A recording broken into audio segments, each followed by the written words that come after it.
Good evening students, PC classes में आप सभी का स्वागत है एक और नई वीडियो में जो आप लोगों के लिए लेकर के उपस्थित हुआ हूं। आपका यह वीडियो क्लास 9 का आपका साइंस का क्लास 9 का यह आपका साइंस का एमसीक्यू क्वेश्चन का यह आपका मैराथन सीरीज रहेगा। क्लास 9 का साइंस का आपका 200 एमसीक्यू का एक्सप्लेनेशन यानी फुल एक्सप्लेनेशन के साथ यह वीडियो आप लोगों के लिए लेकर के उपस्थित हुआ हूं। जो आपका कल जो आप लोगों का जैक बोर्ड स्टूडेंट्स के लिए जो आपका जैक बोर्ड 2023 में जो भी स्टूडेंट्स जो बोर्ड एग्ज़ाम देने जा रहे हैं क्लास 9 का, उसके लिए यह वीडियो बहुत ही यूजफुल होगा। जो एक ही वीडियो में आज हम लोग एक ही वीडियो में देखेंगे आपका टोटल यानी 200 एमसीक्यू को मैराथन क्लास, जो आपका बहुत ही महत्वपूर्ण होगा। जो आपके लिए कल का जो परीक्षा होने वाला है उसमें सभी प्रश्न इस वीडियो से ही आपको देखने को मिलेगा, क्योंकि आज सभी वैसे प्रश्नों को शामिल किया गया इस वीडियो में जो आपका वेरी इंपॉर्टेंस है क्लास 9 के साइंस का स्टूडेंट्स के लिए। उसके बाद फिर और भी मैराथन सेशन लेकर के आएंगे, तो ये वीडियो आपके लिए बहुत ही यूज़फुल होगा। चलिए स्टार्ट करते हैं इसमें, क्योंकि इसमें 200 क्वेश्चन है, समय तो लगेगा, लेकिन एक ही वीडियो देखने से आपका साइंस का पूरा साइंस आपका कंप्लीट हो जाएगा इस वीडियो से। चलिए तो स्टार्ट करते हैं। ये आपका आप देख पा रहे हैं, ये आपका ये आपका सेट 1 है और आप सभी जानते हैं यह सेट 1 है क्लास 9 का साइंस का, और आप इसके लिए फुल मार्क्स रहेगा 40 क्वेश्चन 40 मार्क्स, और समय टाइम इसका रहेगा 1 आवर 30 मिनट्स। कितना रहेगा? 1 आवर 30 मिनट्स। तो आप सामान्य निर्देश आपको बता दे रहे हैं, सभी प्रश्न अनिवार्य रहेगा। फिर आपका इस प्रश्न में आपका 40 बहुविकल्पित मतलब ऑप्शन वाला जो ऑब्जेक्टिव क्वेश्चन रहेगा, 40 ऑब्जेक्टिव क्वेश्चन रहेगा, और प्रत्येक के लिए 1 अंक दिया जाएगा, और प्रत्येक प्रश्न के लिए 4 विकल्प दिए जाएंगे, और इनमें से केवल एक उत्तर ही सही रहेगा। और उत्तर पत्र में तो गोले को सही कर उत्तर को इंगित करना, और गलत उत्तर के लिए नंबर नहीं काटा जाएगा। चलिए तो स्टार्ट करते हैं। आपका क्लास 9 का आपका विज्ञान का आपका यह पहला सेट है। इस तरह से 5 सेट को इस वीडियो में देखेंगे। चलिए तो ये फर्स्ट क्वेश्चन है आपका क्लास 9 का जो सेट 1 का फर्स्ट क्वेश्चन आपका है, विस्थापन की दर है। तो विस्थापन की दर है, तो विस्थापन की दर क्या कहलाता है? वेग। ऑप्शन नंबर 3 इसका सही हो जाएगा। विस्थापन की दर वेग कहलाता है, यानी डिस्प्लेसमेंट रेट ऑफ डिस्प्लेसमेंट जो है आपका क्या है? वेलोसिटी। क्या कहलाता है? वेलोसिटी। विस्थापन की दर क्या कहलाता है? आपका वेग कहलाता है। और आप सभी जानते हैं वेग बराबर क्या होता है? विस्थापन बटा समय। और दूसरा प्रश्न आपका है, थोड़ा सा स्पीड से करना होगा क्योंकि बहुत ज़्यादा क्वेश्चन है। चलिए सेकंड क्वेश्चन है, ओडोमीटर मापता है। ओडोमीटर क्या मापता है? तो ओडोमीटर आपका दूरी को मापता है। ऑप्शन नंबर 2 इसका सही हो जाएगा। ओडोमीटर दूरी को मापता है। चलिए तीसरा क्वेश्चन आपका है थर्ड नंबर क्वेश्चन, ऋणात्मक त्वरण क्या कहलाता है? ऋणात्मक त्वरण मंदन कहलाता है। ऑप्शन नंबर 2 इसका सही हो जाएगा। ऋणात्मक त्वरण मंदन कहलाता है। अब चौथा प्रश्न है, न्यूटन किसका मात्रक है? बल का ऐसा मात्रक क्या है? न्यूटन है। बल का मात्रक क्या है? न्यूटन है। बल का मात्रक क्या है? न्यूटन है। चलिए अब नेक्स्ट क्वेश्चन आपका क्वेश्चन नंबर 5। क्वेश्चन नंबर 5 आपका है, क्वेश्चन नंबर 5, किसी गतिशील पिंड का वेग आधा करने से उसका संवेग क्या हो जाता है? संवेग भी क्या हो जाता है आपका? आधा हो जाता है। क्या होता है? ऑप्शन नंबर क्या हो जाएगा? 5 का 1 हो जाएगा। ऑप्शन नंबर 1 सही हो जाएगा, आधा हो जाता है। किसी गतिशील पिंड का वेग आधा करने से संवेग उसका आधा हो जाता है, क्योंकि आप जानते हैं कि गति ऊर्जा बराबर सूत्र क्या होता है? गति ऊर्जा बराबर आप जानते हैं कि गति ऊर्जा बराबर सूत्र होता है आपका क्या होता है? गति ऊर्जा बराबर होता है आपका के ई बराबर क्या होता है? पी स्क्वायर बटा 2m। तो के ई जो आपका क्या है? समानुपाती होता है किसका? संवेग का। गति ऊर्जा समानुपाती होता है संवेग का, तो संवेग को वेग को आधा करेगा। तो यह ये आपका दूसरा प्रकार है। चलिए इसमें क्या है आपका? तो वेग को आधा करने पर उसका संवेग क्या होता है? वो आधा हो जाता है। ऑप्शन नंबर क्या हो जाएगा? 1 सही हो जाएगा। 5 का 1 हो जाएगा। इसमें ये आपका ये वाला प्रश्न सूत्र लगेगा कि ये बराबर एक सूत्र होता है आपका हाफ mv स्क्वायर। ठीक है, mv स्क्वायर। तो गति ऊर्जा जो है आपका क्या है? आपका समानुपाती होता है वेग का। गतिज ऊर्जा समानुपाती है वेग का। वेग बढ़ेगा तो गति ऊर्जा बढ़ेगा, गति ऊर्जा बढ़ेगा तो वेग बढ़ेगा। तो वेग को आधा करेंगे तो क्या होगा, गति ऊर्जा भी क्या हो जाएगा, आधा हो जाएगा। तो ऑप्शन नंबर क्या हो जाएगा, एक इसका सही हो जाएगा। क्योंकि वेग जो है गति ऊर्जा जो है गति ऊर्जा के समानुपाती होता है वेग। वेग बढ़ेगा तो गति ऊर्जा भी बढ़ेगा, वेग घटेगा तो गति ऊर्जा भी घटेगा। तो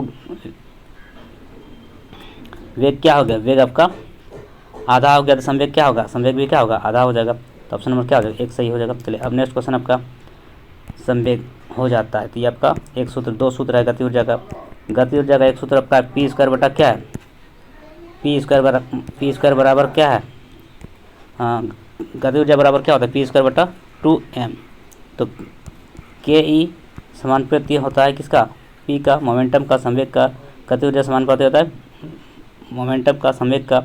संवेग बढ़ेगा तो गति ऊर्जा बढ़ेगा, गति ऊर्जा बढ़ेगा तो संवेग बढ़ेगा। तो गति ऊर्जा संवेग आधा हो जाएगा जब आपका वेग को आधा करेंगे। तो चलिए ऑप्शन नंबर एक इसका सही होगा। अब नेक्स्ट क्वेश्चन देखते हैं 6 नंबर क्वेश्चन। 6 नंबर क्वेश्चन आपका क्या है, रॉकेट किसके सिद्धांत पर कार्य करता है। तो रॉकेट किसके सिद्धांत पर कार्य करता है, तो ऑप्शन नंबर 3 सही होगा, संवेग संरक्षण के सिद्धांत पर। रॉकेट जो है आपका संवेग संरक्षण के सिद्धांत पर काम करता है। ऑप्शन नंबर 3 सही हो जाएगा, रॉकेट संवेग संरक्षण के सिद्धांत पर कार्य करता है। अब देखिए 7 नंबर क्वेश्चन, यदि किसी वस्तु का भार 49 न्यूटन है तो उसका द्रव्यमान क्या हो जाएगा। उसका द्रव्यमान जो आपका क्या हो जाएगा, 5 kg हो जाएगा। ऑप्शन नंबर 3 इसका सही हो जाएगा। देखिए ये कैसे होता है, आप जानते हैं भार बराबर क्या होता है, आप जानते हैं भार बराबर क्या होता है, डब्ल्यू बराबर क्या होता है, mg। क्या होता है, mg। और यहाँ पे 49 भार आपका दिया 49, m का मान निकालना है और जी का मान कितना होता है 9.8। तो इस तरह से आपका यह हो जाएगा 5 kg हो जाएगा। इसको इरेज करके फिर से बना देना। देखिए W बराबर क्या होता है, m गुना जी, द्रव्यमान गुना गुरुत्व त्वरण। यह भार दिया हुआ 49, द्रव्यमान निकालना है और गुना कितना, जी का मान होता है 9.8। तो इससे क्या होगा, m का मान निकल जाएगा आपका 49 बटा 9.8। तो यहाँ दशमलव हटाइएगा तो ऊपर 10 आएगा। तो क्या हो गया, 49 में 2 बार में कट गया 98 और 2 से कट के 5, 10 5 बार में तो आपका कितना होगा 5 kg आपका निकल के द्रव्यमान। तो इस प्रश्न का सही उत्तर हो गया आपका ऑप्शन नंबर सी। ये जो किसी वस्तु का भार 49 kg है तो द्रव्यमान कितना हो जाएगा 5 kg। ऑप्शन नंबर 3 इसका सही हो जाएगा। चलिए अब नेक्स्ट क्वेश्चन, सूत्र आपका था W बराबर mg। इसमें मान रखिएगा, भार का मान दिया, W का मान दिया 49 और जी का मान होता है 9.8। आप उससे m निकाल लीजिएगा, 5 kg आपका ऑप्शन हो जाएगा, आंसर हो जाएगा। चलिए अब नेक्स्ट क्वेश्चन आपका है 8 नंबर क्वेश्चन, कार्य का ऐसा मात्रक। कार्य का ऐसा मात्रक क्या होता है, जूल होता है। ऑप्शन नंबर क्या होता है, 4 सही हो जाएगा। कार्य और ऊर्जा का मात्रक जूल होता है। कार्य और ऊर्जा का मात्रक क्या होता है, जूल होता है। अब नेक्स्ट क्वेश्चन आपका है 9 नंबर क्वेश्चन। 9 नंबर क्वेश्चन, गति ऊर्जा का व्यंजक क्या है। गति ऊर्जा का सूत्र क्या होता है, half mv square. Option number 2 उसका सही हो जाएगा। गति ऊर्जा का सूत्र क्या होता है, हाफ mv स्क्वायर। और एक सूत्र होता है गति ऊर्जा का, गति ऊर्जा का दूसरा सूत्र क्या होता है, देखिए गति ऊर्जा का 2 सूत्र है, के ई बराबर काइनेटिक एनर्जी का एक सूत्र होता है आपका पी स्क्वायर बटा 2m। और दूसरा सूत्र आपका जो आपका यहाँ पर ऑप्शन में है हाफ mv स्क्वायर। दोनों क्या है, गति ऊर्जा का सूत्र। ये आपका यहाँ पर ऑप्शन नंबर 2 है, हाफ mv स्क्वायर गति ऊर्जा का सूत्र होगा। चलिए अब नेक्स्ट क्वेश्चन आपका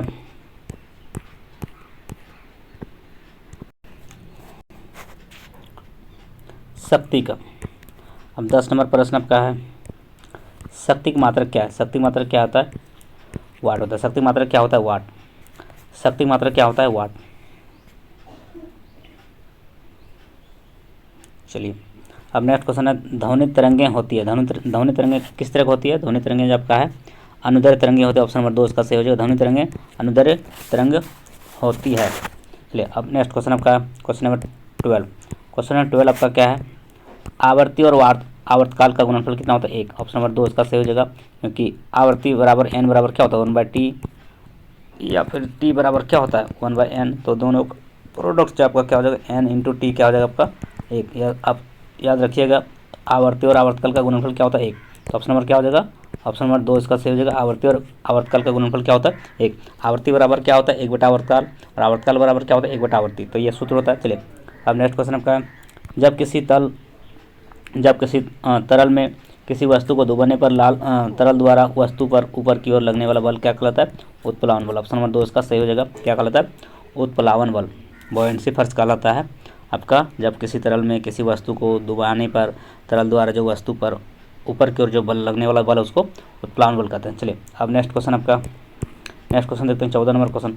इनमें से बोल रहा है कौन आपका पदार्थ नहीं है, पदार्थ नहीं है। जल, हवा, स्नेह, भोजन, तो कौन नहीं है पदार्थ? पदार्थ कौन नहीं है? तो इसका जो सही उत्तर होगा आपका स्नेह। ये आपका ऑप्शन नंबर ये क्या है? ये स्नेह जो आपका क्या है? पदार्थ नहीं है। हवा, जल, भोजन ये सभी क्या है? पदार्थ है। स्नेह क्या है? पदार्थ नहीं है। गर्म करने पर करने पर गैस का आयतन क्या होता है? गर्म करने पर गैस का आयतन क्या होता है? बढ़ता है। ऑप्शन नंबर एक इसका सही हो जाएगा, गर्म करने पर गैस का आयतन बढ़ता है। गर्म करने पर गैस का आयतन बढ़ता है। चलिए अब नेक्स्ट क्वेश्चन को देखते हैं। निम्नलिखित में कौन मिश्रण है? चूना, पत्थर, बारूद, कार्बन डाइऑक्साइड, नाइट्रोजन। तो इसका सही उत्तर क्या हो जाएगा? बारूद। क्या हो जाएगा आपका? बारूद जो है कब का है? बारूद एक मिश्रण है। बारूद क्या है? एक मिश्रण है। ऑप्शन नंबर एक इसका सही हो जाएगा। अब नेक्स्ट क्वेश्चन को देखते हैं। नेक्स्ट क्वेश्चन आपका 17 नंबर। 17 नंबर क्वेश्चन, कौन सा तत्व मुक्त परमाणु के रूप में पाया जाता है? Hydrogen, argon, oxygen, chlorine. तो यहाँ पे मुक्त परमाणु के रूप में जो पाया जाता है वह तत्व का क्या नाम है? तो आर्गन। ऑप्शन नंबर 3 इसका सही हो जाएगा। आर्गन जो है आपका क्या है? मुक्त परमाणु के रूप में पाया जाता है। इसका संकेत क्या होता है? AR। संकेत क्या होता है? AR। ऑक्सीजन का संकेत क्या होता है? O। क्लोरीन का क्या होता है? Cl। और हाइड्रोजन का क्या होता है? H। चलिए यहाँ पर आंसर हो गया आर्गन। ऑप्शन नंबर 3 इसका सही हो जाएगा। आर्गन एक तत्व है जो मुक्त परमाणु के रूप में पाया जाता है। अब नेक्स्ट क्वेश्चन, 8 ग्राम CH4 मीथेन में कितने मोल होते हैं? तो आप जानते हैं इसका आंसर हो जाएगा ऑप्शन नंबर 2 सही हो जाएगा, 0.5 मोल। देखिए यहाँ पर होता क्या है, मीथेन का जो ये होता है क्या, मीथेन एक कार्बन का कितना होता है? 12। कार्बन का द्रव्यमान कितना? कार्बन का मास कितना? 12। और इसके बाद हाइड्रोजन का कितना होता है? 4। 1 गुना 4, 12 4 कितना होगा? 16। तो 16 ग्राम जो आपका, ये आपका 16 ग्राम जो होगा, 16 ग्राम मीथेन का जो है उसमें कितना मोल होगा? 1 मोल होगा। कितना होगा? 16 ग्राम मीथेन में कितना मोल होगा? 1 मोल। तो यहाँ पे 8 ग्राम बोल रहा था, आधा मोल होगा। कितना होगा? आधा मोल मतलब 0.5 मोल। 16 ग्राम मीथेन में 1 मोल होता है, तो 8 ग्राम मीथेन में कितना हो जाएगा? CH4 किसका सूत्र है? मीथेन का। तो इसमें 0.5 मोल हो जाएगा, आधा मोल होगा मतलब 0.5। ऑप्शन नंबर 2 इसका सही हो जाएगा। चलिए अब नेक्स्ट क्वेश्चन है आपका। नेक्स्ट क्वेश्चन को देखते हैं। निम्नांकित में कौन चतुर्सघानुक अणु है? तो इसमें इसका जो सही उत्तर होगा आपका SO3। ऑप्शन नंबर 4 इसका सही हो जाएगा। SO3 जो क्या आपका, SO3 क्या है? चतुष्फलगानुक अणु है। अब क्वेश्चन नंबर 20 को देखते हैं। हाइड्रोजन परमाणु में कौन कण नहीं होता है? तो न्यूट्रॉन होता है। ऑप्शन नंबर क्या हो जाएगा? 2 सही हो जाएगा, न्यूट्रॉन। हाइड्रोजन परमाणु में जो है न्यूट्रॉन कण नहीं होता है। न्यूट्रॉन कण हाइड्रोजन में नहीं होता है। चलिए अब क्वेश्चन नंबर 21 को देखते हैं। क्वेश्चन नंबर 21 क्या कर रहा है आपका? क्वेश्चन नंबर 21 आपका है, अल्फा कण किसके समान होता है? अल्फा कण किसके समान होता है? तो इसका जो सही उत्तर होगा आपका, अल्फा कण किसके समान होता है? तो आपका हीलियम नाभिक के समान होता है। क्या होता है? अल्फा कण हीलियम नाभिक के समान होता है। ऑप्शन नंबर 3 इसका सही हो जाएगा, हीलियम नाभिक के समान। अल्फा कण हीलियम नाभिक के समान होता है। अब नेक्स्ट क्वेश्चन को देखते हैं। अब क्वेश्चन नंबर 22। अब 22 नंबर क्वेश्चन आपका है, कैथोड किरण है। कैथोड किरण किस तरह का है? कैथोड किरण आपका ऋण आवेशित किरण है। ऑप्शन नंबर 2 इसका सही हो जाएगा, निगेटिव चार्ज होता है। कैथोड किरण क्या हुआ? ऋण आवेशित किरण है। ऑप्शन नंबर 2 इसका सही हो जाएगा। अब नेक्स्ट क्वेश्चन है, कार्बन का सही इलेक्ट्रॉन विन्यास क्या होता है? देखिए कार्बन का परमाणु संख्या कितना? 6। कार्बन का परमाणु संख्या कितना? 6 होता है। तो 2 और 4 इसका इलेक्ट्रॉन विन्यास होगा। तो ऑप्शन नंबर 3 इसका सही हो जाएगा, 2 और 4। कार्बन का इलेक्ट्रॉनिक विन्यास क्या हो जाएगा? 2 और 4। ऑप्शन नंबर किस में है? ऑप्शन नंबर 3 में है आपका, 2 और 4। चलिए तो क्या हो जाएगा? ऑप्शन नंबर 3 इसका सही हो जाएगा। अब नेक्स्ट क्वेश्चन को देखते हैं। क्वेश्चन नंबर आपका 24। क्वेश्चन नंबर 24 आपका क्या है, किसी तत्व के परमाणु में 11 प्रोटॉन है और न्यूट्रॉन कितना है? 12। तो तत्व का परमाणु द्रव्यमान कितना हो जाएगा? देखिए परमाणु द्रव्यमान बराबर क्या होता है? सूत्र क्या होता है? A। और उसका सूत्र क्या होता है? प्रोटॉन की संख्या P और न्यूट्रॉन की संख्या। तो क्या होगा? दोनों को जोड़ेंगे तो क्या होगा? परमाणु संख्या द्रव्यमान संख्या निकल जाएगा। तो 11 + 12 कितना होगा? 12, 11 और 12 कितना होगा? 23। तो 23 का निकल गया परमाणु संख्या, सॉरी परमाणु द्रव्यमान। तो 23 आपका क्या हो जाएगा? ऑप्शन नंबर 4 इसका सही हो जाएगा।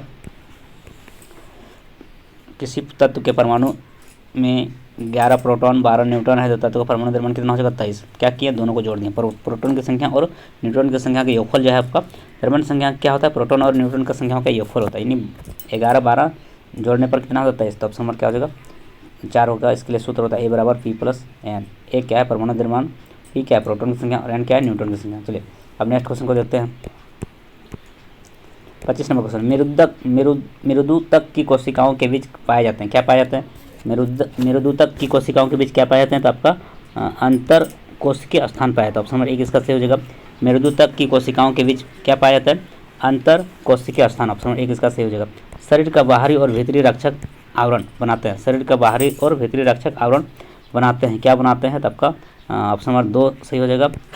पीथिलियम उत्तक बनाते हैं, पीथिलियम उत्तक बनाते हैं, पीथिलियम उत्तक बनाते हैं। शरीर का बाहरी और भीतरी रक्षक आवरण क्या बनाते हैं? पीथिलियम उत्तक बनाते हैं। ऑप्शन नंबर 2 इसका राइट हो जाएगा। अब नेक्स्ट क्वेश्चन को देखते हैं। अब क्वेश्चन नंबर आपका, ये आपका मैराथन सीरीज है जो आपका एक ही वीडियो में आज हम आप लोगों के लिए लेकर के आए हैं। आपका क्लास 9 का साइंस का 200 MCQ को आपका मतलब टोटल 200 MCQ एक ही वीडियो में आप लोग देखेंगे। ये आपका मैराथन सेशन रहेगा, ये मैराथन सेशन होने जा रहा है जो आपका 200 MCQ को एक ही वीडियो में देखेंगे, यानी कुल 5 सेट को इस वीडियो में फुल एक्सप्लेनेशन के साथ देखने वाले हैं। 5 सेट को इस वीडियो में करेंगे। चलिए अब 27 नंबर क्वेश्चन, कॉर्क में किसके जमाव के कारण अतिरिक्त सुरक्षा उत्पन्न होती है? तो इसका जो सही उत्तर होगा आपका 27 का हो जाएगा सुबेरिन। ऑप्शन नंबर 1 इसका सही हो जाएगा। ऑप्शन नंबर 1 हो जाएगा कॉर्क में जो है सुबेरिन के जमाव के कारण अतिरिक्त सुरक्षा उत्पन्न होती है। यह वीडियो लाने का मेरा मकसद है कि आपको रिवीजन करा देंगे यार, एक वीडियो आप देख के जाइए और सभी साइंस का क्वेश्चन को आप सही करके आइए। मेरा लक्ष्य है कि आप सभी प्रश्नों को आप 40 में 40 करके आइए, क्योंकि एक वीडियो आप देख करके आप जाइए और उसमें 200 क्वेश्चन में से ही आपको 40 क्वेश्चन देखने को मिलेगा और सभी क्वेश्चन को आप सही करके आएंगे। उम्मीद है कि आप इस वीडियो को आप देखेंगे और इस वीडियो को आप पूरा देखिए और एक बार 2 बार देखिए और देख के जाइए और सभी प्रश्नों को आप सही करके आएंगे, ऐसा मेरा मानना है। चलिए अब नेक्स्ट क्वेश्चन आपका है 27 नंबर हो गया। अब 28 नंबर क्वेश्चन को देखते हैं। 28 नंबर क्वेश्चन है, निम्नलिखित में से किस जंतु में विषैले उपांग नहीं पाए जाते हैं? किस में नहीं पाया जाता? बिच्छू में। ऑप्शन नंबर क्या हो जाएगा? 1 सही हो जाएगा। 28 का क्या हो जाएगा? 28 का हो जाएगा आपका कछुआ हो जाएगा। 28 का क्या हो जाएगा? 3 हो जाएगा कछुआ। क्या हो जाएगा? कछुआ में। बिच्छू में तो पाया जाता है, विषैले उपांग किस में नहीं पाया जाता है? कछुआ में। ऑप्शन नंबर 3 इसका सही हो जाएगा। बिच्छू में पाया जाता है, हाइड्रा आर्थ्रोपोडा में पाया जाता है, नहीं विषैले उपांग किस में नहीं पाया जाता है? तो कछुआ में। ऑप्शन नंबर क्या हो जाएगा? 3 इसका सही हो जाएगा, कछुआ। अब नेक्स्ट क्वेश्चन देखते हैं, इनमें से पुष्प पौधे कौन है? तो जो इसका जो सही उत्तर होगा आपका जियोस्पर्म। ऑप्शन नंबर 3 इसका सही हो जाएगा। जियोस्पर्म क्या है? वो पुष्प पौधे हैं। जियोस्पर्म क्या है? वो पुष्प पौधे हैं। चलिए अब नेक्स्ट क्वेश्चन को देखते हैं। Question number 30। क्वेश्चन नंबर 30 आपका है, नीमिया नामक बीमारी किस पोषक तत्व की कमी से होता है? नीमिया नामक बीमारी किस पोषक तत्व की कमी से होता है? इसका जो सही उत्तर होगा आयरन। क्या है? आयरन की कमी से नीमिया नामक बीमारी होता है। आयरन की कमी से नीमिया नामक बीमारी हो जाता है। चलिए इस विभाग के पौधों को पादप वर्ग का उभयचर कहा जाता है। तो आपको ब्रायोफाइटा। क्या है?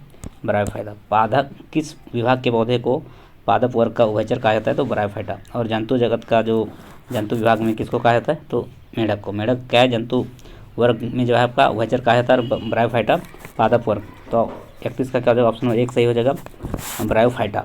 ये आपका पादप वर्ग का उभयचर कहा जाता है। अब नेक्स्ट क्वेश्चन देखते हैं आपका।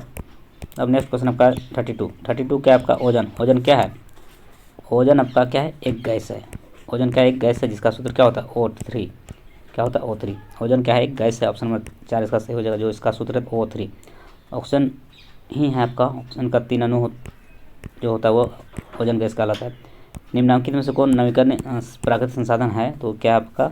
वायु। ऑप्शन नंबर 3 इसका सही हो जाएगा। वायु क्या है आपका? प्राकृतिक और नवीकरणीय संसाधन है। नवीकरणीय प्राकृतिक संसाधन कौन है? वायु। ऑप्शन नंबर 3 इसका सही हो जाएगा। और कोयला, पेट्रोलियम, प्राकृतिक गैस ये सब कभी क्या है? ये सभी क्या है? और नवीकरण संसाधन है। अब नेक्स्ट क्वेश्चन को देखते हैं। Question number 34। क्वेश्चन 34 क्या है? निम्नलिखित में से कौन सी ग्रीन हाउस प्रभाव उत्पन्न करता है? देखिए ग्रीन हाउस प्रभाव कौन सा गैस उत्पन्न करता है? तो इसका जो सही उत्तर होगा आपका उपरोक्त से सभी, उपयुक्त सभी, all of the above. Carbon dioxide भी है, हाइड्रोकार्बन भी है और वो नाइट्रोजन के ऑक्साइड, ये सभी क्या है? ग्रीन हाउस प्रभाव उत्पन्न करता है। तो इस प्रश्न का उत्तर हो गया ऑप्शन नंबर 4। अब नेक्स्ट क्वेश्चन को देखते हैं। Question number 35। क्वेश्चन नंबर 35 आपका है, फर्न कृमि पशुओं के किस अंग को प्रभावित करता है? फर्न कृमि जो है पशुओं के किस अंग को प्रभावित करता है? तो जो आपका यकृत को, किसको? लीवर को। लीवर को। ऑप्शन नंबर 4 इसका सही हो जाएगा। पर्न कृमि जो है पशुओं के किस अंग को प्रभावित करता है? यकृत, लीवर को। पर्न कृमि पशुओं के यकृत को प्रभावित करता है। चलिए ऑप्शन नंबर 4 इसका सही हो जाएगा। एक संश्लेषित उर्वरक है, क्या है? तो इसका जो सही उत्तर होगा आपका नाइट्रस, जिसको यूरिया बोलते हैं। ऑप्शन नंबर 3 इसका सही हो जाएगा। यूरिया जो है क्या है, एक संश्लेषित उर्वरक है, जिसको नाइट्रस बोलते हैं। नाइट्रस क्या है, एक संश्लेषित उर्वरक है। 36 का क्या हो जाएगा, ऑप्शन नंबर 3 इसका सही हो जाएगा। अब नेक्स्ट क्वेश्चन को देखते हैं। क्वेश्चन नंबर 37 क्या है आपका, मृदा अपरदन का संबंध है। मृदा अपरदन का संबंध किससे है, तो आपका अतिचारण से है। अतिचारण, ऑप्शन नंबर 2 इसका सही हो जाएगा। मृदा अपरदन का कारण क्या है, संबंध किससे, अतिचारण से।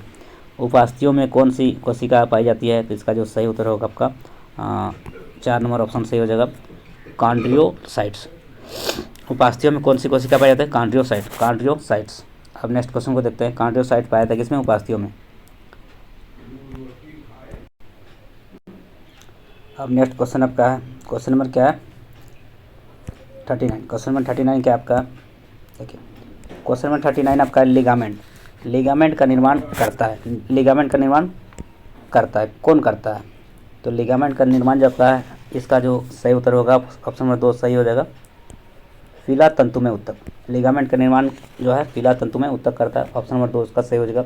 लिगामेंट का निर्माण जो है आपका फीला तंतु में ऊतक करता है। ऑप्शन नंबर 2 इसका करेक्ट हो जाएगा। अब लास्ट क्वेश्चन सेट 1 का पहला सेट का आपका लास्ट क्वेश्चन है, आपका अंतिम प्रश्न है। क्वेश्चन नंबर 40, प्राकृतिक संपदा क्या है, जल, मिट्टी, वायु, उपरोक्त सभी। ये आपका इसका सही उत्तर होगा ऑप्शन नंबर 4, उपरोक्त सभी। ये क्या है, प्राकृतिक संपदा जो है आपका जल भी है, मिट्टी भी है और वायु भी है। तो इसका सही उत्तर क्या हो जाएगा, ऑप्शन नंबर डी सही हो जाएगा, उपरोक्त सभी। ये आपका वायु भी है, जल भी है, मिट्टी भी है, प्राकृतिक संपदा। तो इस तरह से हम लोगों ने एक सेट को कंप्लीट कर लिया। अब और भी आपका और 4 सेट को करेंगे। ये आपका मैराथन सेशन हो रहा है, जो आपका 5 सेट को एक ही वीडियो में देखेंगे। जो टोटल 200 MCQ को इस वीडियो में देखने वाले हैं। चलिए अब नेक्स्ट सेट जो आपका सेट नंबर 2। अब सेट नंबर 2 आपका क्या है, सेट नंबर 2 आप देख पा रहे हैं, ये आपका क्या है, सेट नंबर 2 है। ये आपका साइंस का मैराथन क्लास हो रहा है, क्लास 9 का आपका साइंस का जो आपका यह क्या आपका मैराथन सेशन है, जो आपका एक ही वीडियो में आज हम लोग देखेंगे पूरे 400 MCQ को, जो सभी ऑब्जेक्टिव फॉर्म है और सभी महत्वपूर्ण है। सभी प्रश्न क्या है, महत्वपूर्ण है। VVI इम्पोर्टेंस क्वेश्चन है, जो आपका 200 क्वेश्चन को इस वीडियो में देखने वाले हैं। तो ये आपका दूसरा सेट है। चलिए तो फर्स्ट क्वेश्चन आपका सेकंड सेट का, अचर चाल से गतिशील वस्तु की दूरी ग्राफ होता है। तो इसका सही उत्तर क्या हो जाएगा आपका, अचर, देखिए ये इसका अचर चाल से गतिशील वस्तु की दूरी समय ग्राफ क्या होता है, सरल रेखा, वृत्त, वक्र रेखा, ये इनमें से कोई नहीं। तो इसका सही उत्तर होगा आपका सरल रेखा। ऑप्शन नंबर 1 इसका सही हो जाएगा, सरल रेखा। अचर चाल से गतिशील वस्तु की दूरी समय ग्राफ क्या होता है, एक सरल रेखा होता है। क्या होता है, एक सरल रेखा होता है। अब नेक्स्ट क्वेश्चन देखते हैं आपका क्वेश्चन नंबर 2। क्वेश्चन नंबर 2 आपका क्या है, क्वेश्चन नंबर 2 आपका है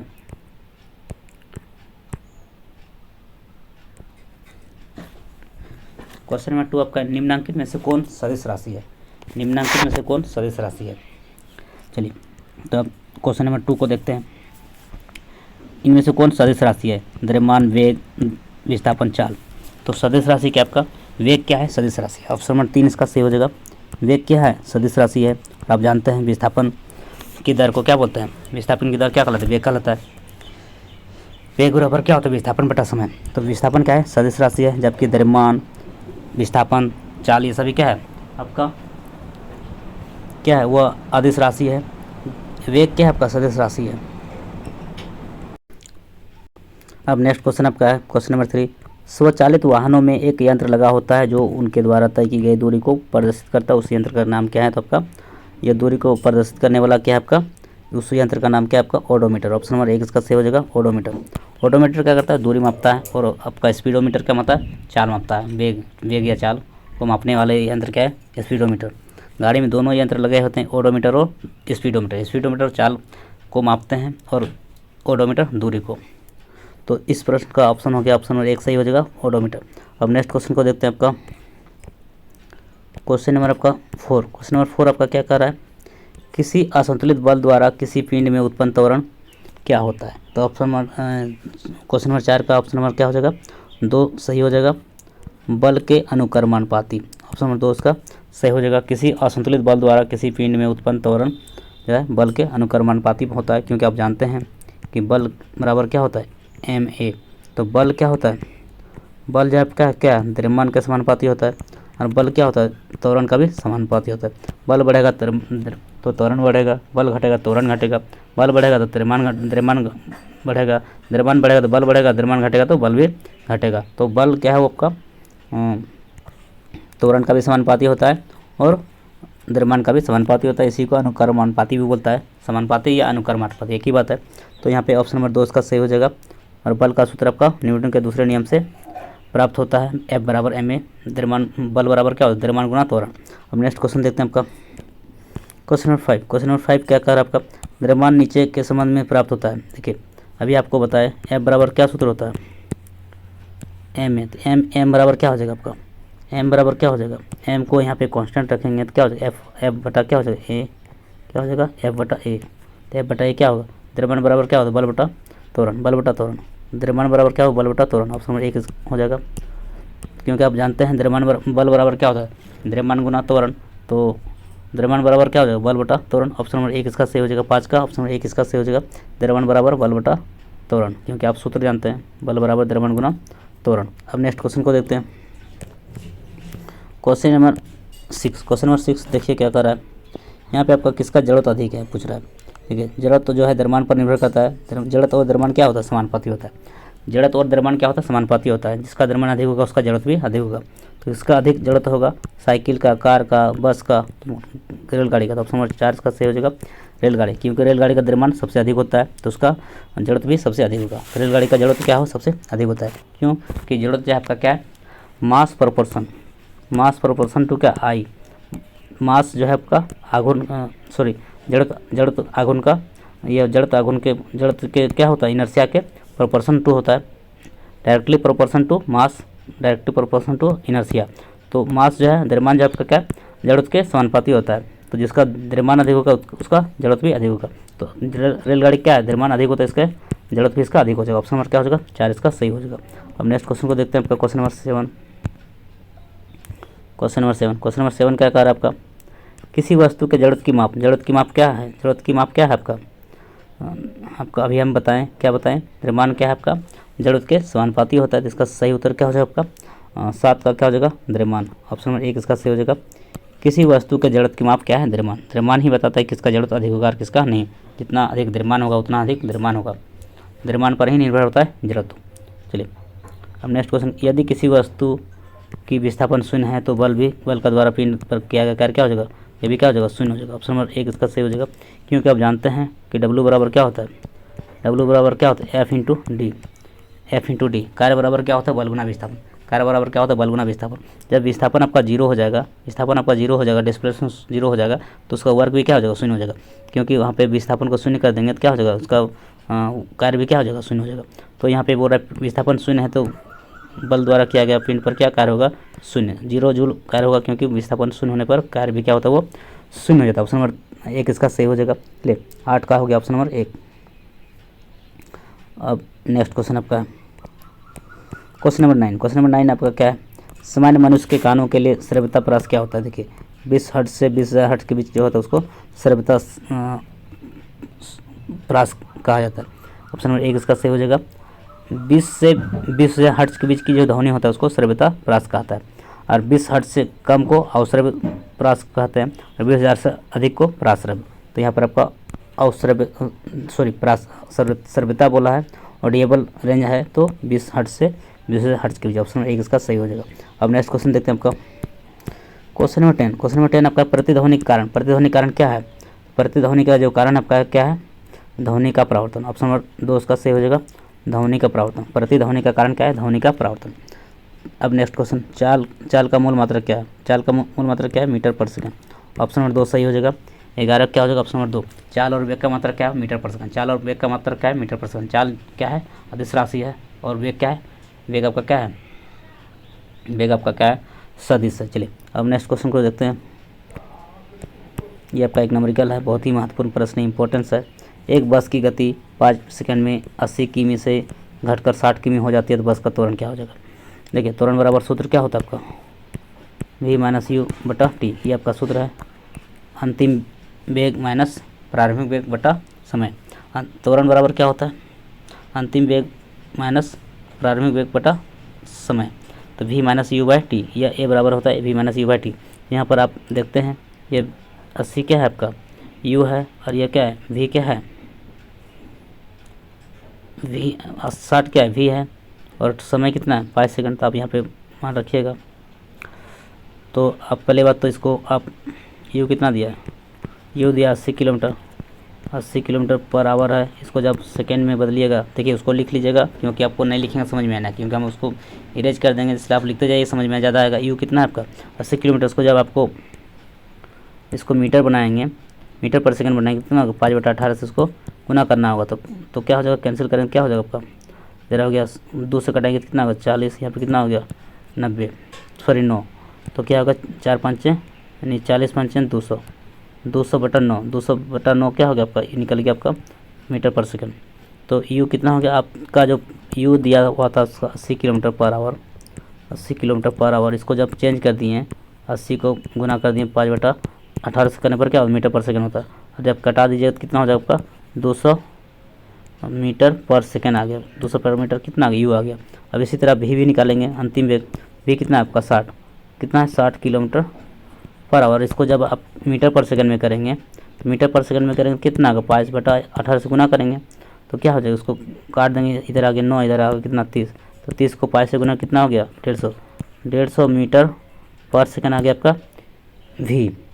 और समय आपका दिया हुआ है, समय कितना दिया आपका 5 सेकंड। तो आप यहाँ पे ये वाला सूत्र में लगाइए, a बराबर क्या होता है v माइनस यू बटा टी।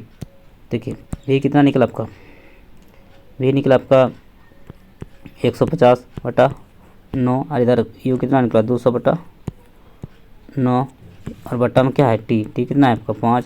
इस तरह से क्या हो जाएगा आपका, इस तरफ का 9 लघुत्तम आ गया, तो 150 में 200 घटाएंगे, और फिर आप बट्टा में था तो बट्टा में क्या आ जाएगा आपका 5 आ जाएगा। ये ऊपर में कितना आ गया 200 में 150 में 200 घटा कितना -50 आ जाएगा, और बट्टा में कितना आ गया 9 × 45। तो इस तरह से कितना हो गया 9 × 45 काटेंगे कितना आ गया, इधर आ गया आपका 10, 5 से काट रहे हैं, इधर 5 काट 9, कितना आ गया -10/9, -10/9। तो -10/9 को जब भाग कीजिएगा तो आ जाएगा -1.11 मीटर। तो ऑप्शन नंबर 1 इसका सही हो जाएगा। मीटर पर सेकंड क्या होगा आपका त्वरण का मात्रक होता है, तो ऑप्शन नंबर क्या हो जाएगा -1.11 मीटर पर सेकंड स्क्वायर।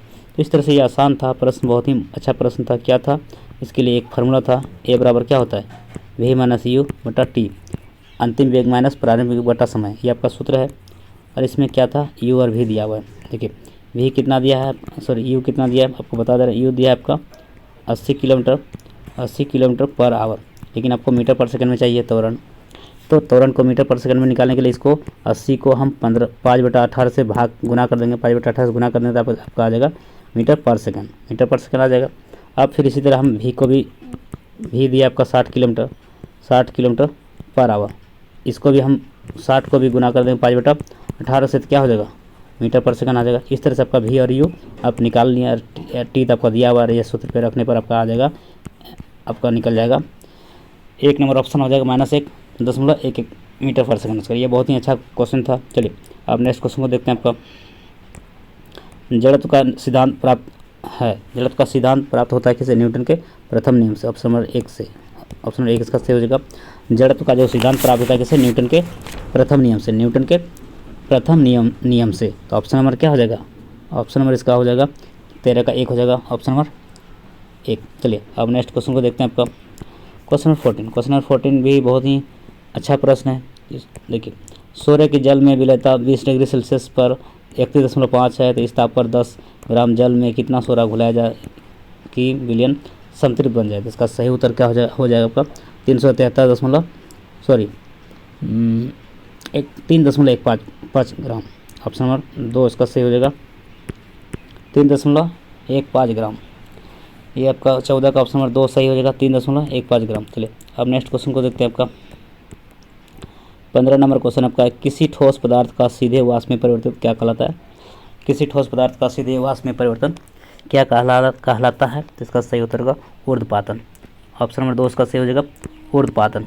किसी ठोस पदार्थ का सीधे वाष्प में परिवर्तन कहलाता है ऊर्ध्वपातन। ऑप्शन नंबर 4 इसका करेक्ट हो जाएगा। अब नेक्स्ट क्वेश्चन आपका है 100 डिग्री सेल्सियस ताप में केल्विन का मान कितना होगा। देखिए 0 डिग्री सेल्सियस बराबर होता है आपका 273 केल्विन। 273 केल्विन होता है। 0 डिग्री का मान कितना होता है आपका, 0 डिग्री आपका जो टेम्परेचर होता है उसका केल्विन में 273 होता है। तो 100 डिग्री सेल्सियस बोल रहा है, 100 डिग्री सेल्सियस, तो 100 डिग्री सेल्सियस का मान क्या हो जाएगा, 273 में क्या करेंगे 100 जोड़ेंगे, 100 जोड़ देंगे तो आ जाएगा आपका 373 केल्विन। तो किसमें है ऑप्शन नंबर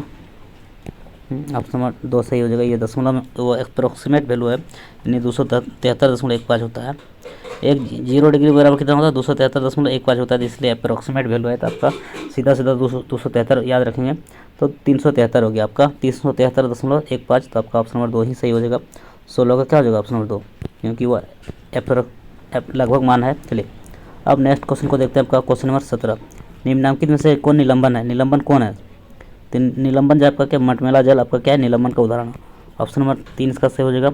मटमैला जल या क्या है निलंबन का उदाहरण है। अब नेक्स्ट क्वेश्चन को देखते हैं। आपका ये मैराथन सेशन है, क्योंकि बहुत सारे क्वेश्चन को एक ही वीडियो में कवर करना है, क्योंकि 200 क्वेश्चन को देखेंगे इस वीडियो में, 5 सेट को एक साथ करने जा रहे हैं, इसलिए आप लोग को ये वीडियो जो है आपका पूरी तरह से रिवीजन वीडियो है, आपको रिवीजन करा देगा। और एक वीडियो आप देख कर जाइए और सभी प्रश्न को आप सही करके आएंगे, इसलिए आप इस वीडियो को आप ज़रूर से ज़रूर वॉच कीजिएगा। निम्नांकित में से 18 नंबर क्वेश्चन आपका, निम्नांकित में से कौन समांगी मिश्रण है। तो समांगी मिश्रण कौन है आपका, इसका जो सही उत्तर होगा आपका लकड़ी। लकड़ी क्या आपका समांगी मिश्रण। ऑप्शन नंबर 4 इसका सही हो जाएगा। लकड़ी क्या है आपका समांगी मिश्रण है। चलिए अब नेक्स्ट क्वेश्चन को देखते हैं। 19 नंबर क्वेश्चन, 19 नंबर क्वेश्चन आपका है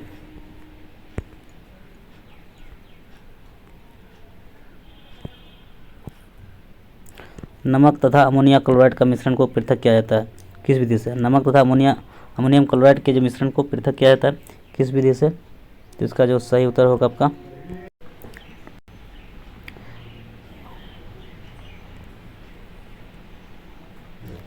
नमक तथा अमोनियम क्लोराइड के मिश्रण को पृथक किया जाता है तो किसके द्वारा। इसका जो सही उत्तर होगा आपका ऊर्ध्वपातन विधि द्वारा। ऑप्शन नंबर 1 इसका सही हो जाएगा। ऊर्ध्वपातन विधि द्वारा नंबर 1 सही हो जाएगा। ऑप्शन नंबर 1 सही हो जाएगा। ऊर्ध्वपातन विधि, नमक तथा अमोनियम क्लोराइड के मिश्रण को पृथक किया जाता है ऊर्ध्वपातन विधि द्वारा। अब नेक्स्ट क्वेश्चन को देखते हैं। आपका क्वेश्चन नंबर 20, क्वेश्चन नंबर 20 आपका क्या है,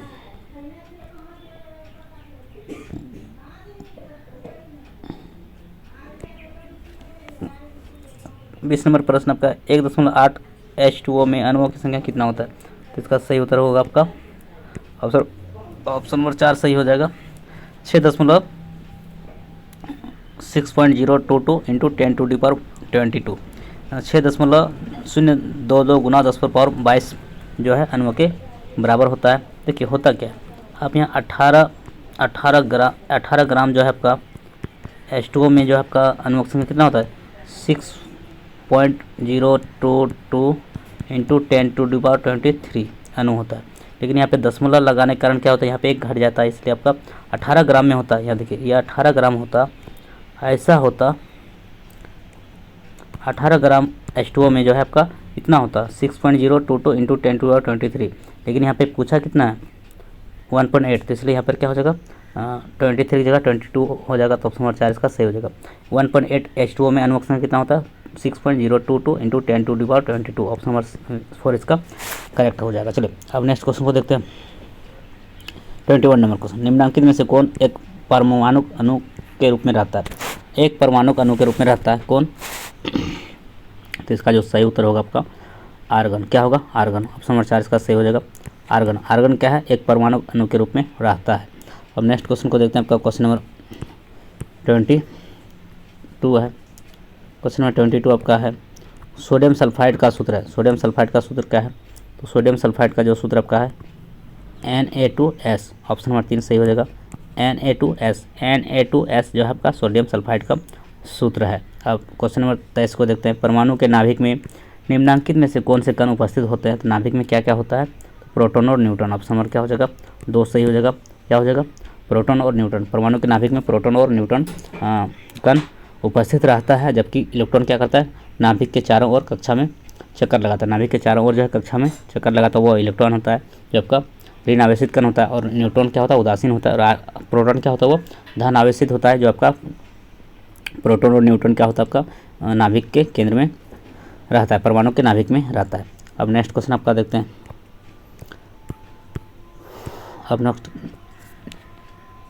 अब नेक्स्ट क्वेश्चन आपका है, क्लोरीन ऋण आयन में समझौता इलेक्ट्रॉन की संख्या कितना होता है। तो क्लोरीन के ऋण आयन में समझौता इलेक्ट्रॉन की संख्या कितना होता है, तो इसका जो सही उत्तर होगा 8 हो जाता है। ऑप्शन नंबर 2 इसका सही हो जाएगा 8। ठीक है, क्लोरीन में कितना होता है 7। क्लोरीन में कितना होता है 7। जब एक घटेगा कितना हो जाएगा, ये आपका एक बढ़ ऋण आयन बोला तो एक बढ़ जाएगा कितना, 8 क्या हो जाएगा आपका 8। ऑप्शन नंबर क्या हो जाएगा, देखिए यहाँ पर होता है क्या, क्लोरीन का कितना होता है 2 17 होता है, 2 8 10 हो गया 7 17। यहाँ पे जब ऋण आवन होगा, ऋण आवेशित तो एक क्या होगा, ग्रहण किया, एक ऋण क्लोरीन का ऋण आवेशित आयन का समझौता बोलेगा, क्या होगा यहाँ पे एक बढ़ जाएगा। तो 2 8 और 7 से एक बढ़ के क्या होगा, ऋण मतलब वो ऋण लिया तो 7 से क्या होगा 8। तो अंतिम कक्षा में इलेक्ट्रॉन की संख्या कितना 8। अंतिम कक्षा में इलेक्ट्रॉन की संख्या कितना हो गया 8, पहले 7 था। जब आपका क्लोरीन बोलेगा, क्लोरीन का बोलेगा तो 2 8 7 ये इसका परमाणु इलेक्ट्रॉन विन्यास हो गया। लेकिन क्लोरीन का ऋण आयन बोलेगा तो एक क्या होगा वो ले लेता है, तो 7 से क्या हो गया 8। तो अंतिम में कितना होगा 8। तो इस प्रश्न का सही उत्तर ये ऋण है क्या हो जाएगा 8 हो जाएगा। ऑप्शन नंबर 2 इसका सही हो जाएगा। ऑप्शन नंबर 2 इसका सही हो जाएगा। क्लोरीन ऋण आयन में समझौता इलेक्ट्रॉन की संख्या 8 होता है। चलिए अब नेक्स्ट क्वेश्चन आपका, परमाणु के नाभिक में क्या रहता है। अभी आपको बताएं परमाणु के नाभिक में क्या रहता है, न्यूट्रॉन और प्रोटॉन रहता है। ऑप्शन नंबर 4 इसका सही हो जाएगा। परमाणु के नाभिक में क्या रहता है, न्यूट्रॉन और प्रोटॉन रहता है। और आपका इलेक्ट्रॉन क्या करता है, परमाणु के वो कक्षा में चक्कर लगाता है, क्या होता है वो कक्षा में चक्कर लगाता है। चलिए अब नेक्स्ट क्वेश्चन को देखेंगे, 26 नंबर क्वेश्चन। 26 नंबर प्रश्न आपका है, सेल जिसको हिंदी में क्या बोलते हैं, कोशिका। सेल जिसको हिंदी में बोलते हैं कोशिका, शब्द का उत्पत्ति सबसे संबंधित वैज्ञानिक का नाम क्या है, रॉबर्ट हुक। आपका रॉबर्ट हुक क्या आपका कोशिका की खोज करने वाला वैज्ञानिक का नाम है रॉबर्ट हुक, जो 1665 में क्या किया, 1665 में कोशिका खोज किया गया। कोशिका खोज करने का जो श्रेय किस वैज्ञानिक को जाता है, रॉबर्ट हुक को। और कब किया कोशिका खोज, 1665 ईस्वी में। तो ऑप्शन नंबर 4 इसका सही हो जाएगा। चलिए अब क्वेश्चन नंबर 27 को देखते हैं। अब प्रश्न संख्या 27 आपका है, पादप कोशिका के चारों तरफ पाए जाने वाले झिल्ली को क्या कहते हैं। तो आपका प्लाज्मा झिल्ली कहते हैं। ऑप्शन नंबर 3 इसका सही हो जाएगा। प्लाज्मा झिल्ली क्या होता है, प्लाज्मा झिल्ली। पादप कोशिका के चारों तरफ पाए जाने वाले झिल्ली को प्लाज्मा झिल्ली कहते हैं। ऑप्शन नंबर 3 इसका करेक्ट हो जाएगा। नेक्स्ट क्वेश्चन आपका, मूंगफली और बादाम के छिलके में पाए जाते हैं, क्या पाए जाते हैं। तो ये जब मूंगफली और बादाम के छिलके में एस्केलेरिट्स पाए थे, एस्केलेरिट पाए थे। ऑप्शन नंबर 3 इसका सही हो जाएगा। मूंगफली और बादाम के छिलके में एस्केलेरिट्स पाए थे, एस्केलेरिट्स पाए थे। ऑप्शन नंबर 3 इसका सही हो जाएगा। मूंगफली और बादाम में एस्केलेरिट्स पाए थे। अब नेक्स्ट क्वेश्चन को देखते हैं आपका 29 नंबर क्वेश्चन, कॉन्ड्रियोब्लास्ट। कॉन्ड्रियोब्लास्ट कोशिकाएं किस ऊतक में पाए जाते हैं। कॉन्ड्रियोब्लास्ट कोशिकाएं जो है किस ऊतक में पाए जाते हैं, इसका ऊतक का नाम क्या है, उपास्थि, उपास्थि। ऑप्शन नंबर 3 इसका सही हो जाएगा। कॉन्ड्रियोब्लास्ट कोशिकाएं उपास्थिक ऊतक में पाया जाता है। ऑप्शन नंबर 3 इसका करेक्ट हो जाएगा। चलिए अब नेक्स्ट क्वेश्चन को देखते हैं आपका क्वेश्चन नंबर 30। क्वेश्चन नंबर 30 आपका है, दो अस्थियों को आपस में जोड़ने वाले रेशेदार ऊतक का क्या नाम है। तो इसका जो सही उत्तर होगा आपका लिगामेंट। क्या होता है, लिगामेंट। दो अस्थि को आपस में जोड़ने वाला जो ऊतक है उसका नाम है लिगामेंट। क्या है, लिगामेंट। ऑप्शन नंबर 4 इसका करेक्ट हो जाएगा। बुकलंग, बुकलंग पाया जाता है, किसमें पाया जाता है, बुकलंग आपका किसमें पाया जाता है, बिच्छू में पाया जाता है। बिच्छू में क्या पाया जाता है, बुकलंग पाया जाता है। बिच्छू में क्या पाया जाता है, बुकलंग। चलिए तो आपका 31 का क्या होगा, ऑप्शन नंबर 1 सही होगा। बुकलंग किस में पाया जाता है, बिच्छू में। और जो आपका बिस्ले उपांग किस में पाया जाता है, किस में नहीं पाया जाता है, तो कछुआ में। चलिए बुकलंग पाया जाता है बिच्छू में। चलिए अब नेक्स्ट क्वेश्चन को देखते हैं आपका question number 32। Question number 32, question number क्या आपका, क्वेश्चन नंबर 32, क्वेश्चन नंबर 32 क्या है आपका, जीवों को किसने 5 वर्गों में वर्गीकृत किया। जीवों को किसने जो है 5 वर्गों में वर्गीकृत किया गया है। तो आपका क्या है, इसका सही उत्तर होगा आर व्हिटेकर। Are Whittaker. जीवों को जो है 5 वर्गों में वर्गीकृत करने वाला जो वैज्ञानिक है वो आर व्हिटेकर। और आपका और जीव विज्ञान का जो जनक किसको कहा था, अरस्तु को। जीव विज्ञान का जनक किसको कहा था, अरस्तु को। आर व्हिटेकर जो है ने ही जीवों को 5 वर्गों में वर्गीकृत किया गया। चलिए अब नेक्स्ट क्वेश्चन को देखते हैं आपका, 33 नंबर क्वेश्चन। 33 नंबर क्वेश्चन आपका है, 33 नंबर क्वेश्चन आपका है, जीवों को किसने 5 वर्गों में वर्गीकृत किया। जीवों को जो है 5 वर्गों में वर्गीकृत करने वाला जो वैज्ञानिक है वो आर व्हिटेकर। और जीव विज्ञान का जो जनक किसको कहा था, अरस्तु को। जीव विज्ञान का जनक किसको कहा था, अरस्तु को। और नेक्स्ट क्वेश्चन को देखते हैं आपका, निम्न में से कौन क्रिप्टोगेमी कहलाता है? क्रिप्टोगेमी किसको कहते हैं? तो क्रिप्टोगेमी क्या आपका है? इनमें से सभी हो जाएगा आपका। थैलोफाइटा भी क्या है? क्रिप्टोगेमी कहलाता है। टेरिडोफाइटा भी क्या है? क्रिप्टोगेमी कहलाता है। और ब्रायोफाइटा भी क्या है? क्रिप्टोगेमी कहलाता है। इस प्रश्न का सही उत्तर होगा ऑप्शन नंबर बी, इनमें से सभी। आपका थाइलोफाइटा, टेरिडोफाइटा और ब्रायोफाइटा यह सभी क्या है? क्रिप्टोगेमी कहलाता है। चलिए अब क्वेश्चन नंबर 34 को देखते हैं। पौधों में पोषकों की आपूर्ति मुख्यतः किसके द्वारा होती है? तो पौधों में जो आपका पोषकों की जो आपूर्ति जो है मुख्यतः वो मृदा के द्वारा होता है। ऑप्शन नंबर 3 इसका सही हो जाएगा। ऑप्शन नंबर 3 क्या हो जाएगा? मृदा। पौधों में पोषकों की आपूर्ति मुख्यतः मृदा के द्वारा होता है। चलिए अब नेक्स्ट क्वेश्चन आपका क्वेश्चन नंबर 35। क्वेश्चन नंबर 35 आपका है ओजोन परत के ह्रास में मुख्य प्रदूषक है। ओजोन परत के ह्रास में मुख्य जो है प्रदूषण है वो प्रदूषण क्या है? कौन सा गैस वो प्रदूषक के रूप में है? तो 35 का ऑप्शन नंबर आपका हो जाएगा 4 हो जाएगा आपका नाइट्रोजन के ऑक्साइड व क्लोरोकार्बन। नाइट्रोजन के ऑक्साइड और फ्लोरोकार्बन ओजोन परत के ह्रास में मुख्य प्रदूषण है। नाइट्रोजन के ऑक्साइड और फ्लोरोकार्बन। चलिए अब नेक्स्ट क्वेश्चन आपका है 36 नंबर क्वेश्चन है ओजोन स्तर किसका अवशोषण करता है? ओजोन स्तर किसका अवशोषण करता है? तो इसका जो सही उत्तर होगा परावैंगनिक किरणों का। क्या है? ऑप्शन नंबर 4 इसका सही हो जाएगा परावैंगनिक किरणों का। क्या है? परावैंगनिक किरणों का। ओजोन स्तर जो है परावैंगनिक किरणों का अवशोषण करता है। अब नेक्स्ट क्वेश्चन आपका है कौन भारत में हरित क्रांति के जनक माना जाता है? भारत में हरित क्रांति के जनक किसको माना जाता है? तो हरित क्रांति का जनक जो है आपका MS स्वामीनाथन को माना जाता है। भारत में हरित क्रांति के जनक किसको माना जाता है? MS स्वामीनाथन। ऑप्शन नंबर 1 का सही हो जाएगा। MS स्वामीनाथन को भारत में हरित क्रांति के जनक माने जाते हैं। चलिए अब नेक्स्ट क्वेश्चन को देखते हैं आपका क्वेश्चन नंबर 38। क्वेश्चन नंबर 38 आपका है फसलों के साथ उपजने वाले अवांछित पौधों को क्या कहते हैं? खरपतवार। ऑप्शन नंबर 2 का सही हो जाएगा। फसलों के साथ उपजने वाले अवांछित पौधों को खरपतवार कहते हैं। ऑप्शन नंबर 2 इसका करेक्ट हो जाएगा। अब नेक्स्ट क्वेश्चन आपका पक्षी क्या है? पक्षी आपका क्या है? उष्ण रक्त प्राणी है। ऑप्शन नंबर 2 इसका सही हो जाएगा। पक्षी क्या है आपका? उष्ण रक्त प्राणी है। पक्षी क्या है? उष्ण रक्त प्राणी है। देखिए 2 तरह का प्राणी होता है। प्राणी का जो रक्त का जो ये है आपका 2 तरह का होता है, एक उष्ण होता है एक शीत। तो पक्षी क्या आपका? उष्ण रक्त प्राणी है।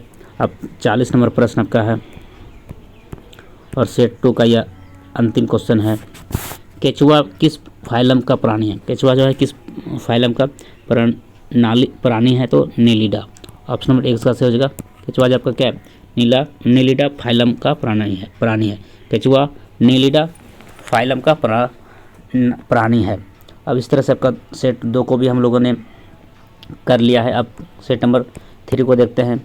और आप जानते हैं कि ये वीडियो आपका मैराथन सीरीज है, मैराथन सेशन है, मैराथन क्लास है, जो आपका एक ही वीडियो में टोटल आपका क्या है 5 सेट को इस वीडियो में साइंस का करने वाले हैं। क्लास 9 का आपका साइंस का जो आपका इस वीडियो साइंस का ये आपका वीडियो है। क्लास 9 का साइंस का ये आपका मैराथन क्लास हो रहा है, जो आपका 5 सेट को एक ही वीडियो में देखने जा रहे हैं। और ये आपका टोटल 200 MC ऑब्जेक्टिव क्वेश्चन को इस वीडियो में देखने वाले हैं। तो 5 सेट में से 2 सेट को हम लोगों ने कर लिया है। अब तीसरा सेट देखते हैं। तीसरा सेट आपका ये देखिए, तीसरा सेट यह सेट 3 है। इससे पहले 2 सेट कर लिए हैं। अब तीसरा सेट को हम देखते हैं। चलिए त्वरण का मात्रक, त्वरण का ऐसा मात्रक क्या होता है? त्वरण का जो ऐसा मात्रक होता है आपका मीटर पर सेकेंड स्क्वायर। ऑप्शन नंबर क्या हो जाएगा? 3 सही हो जाएगा।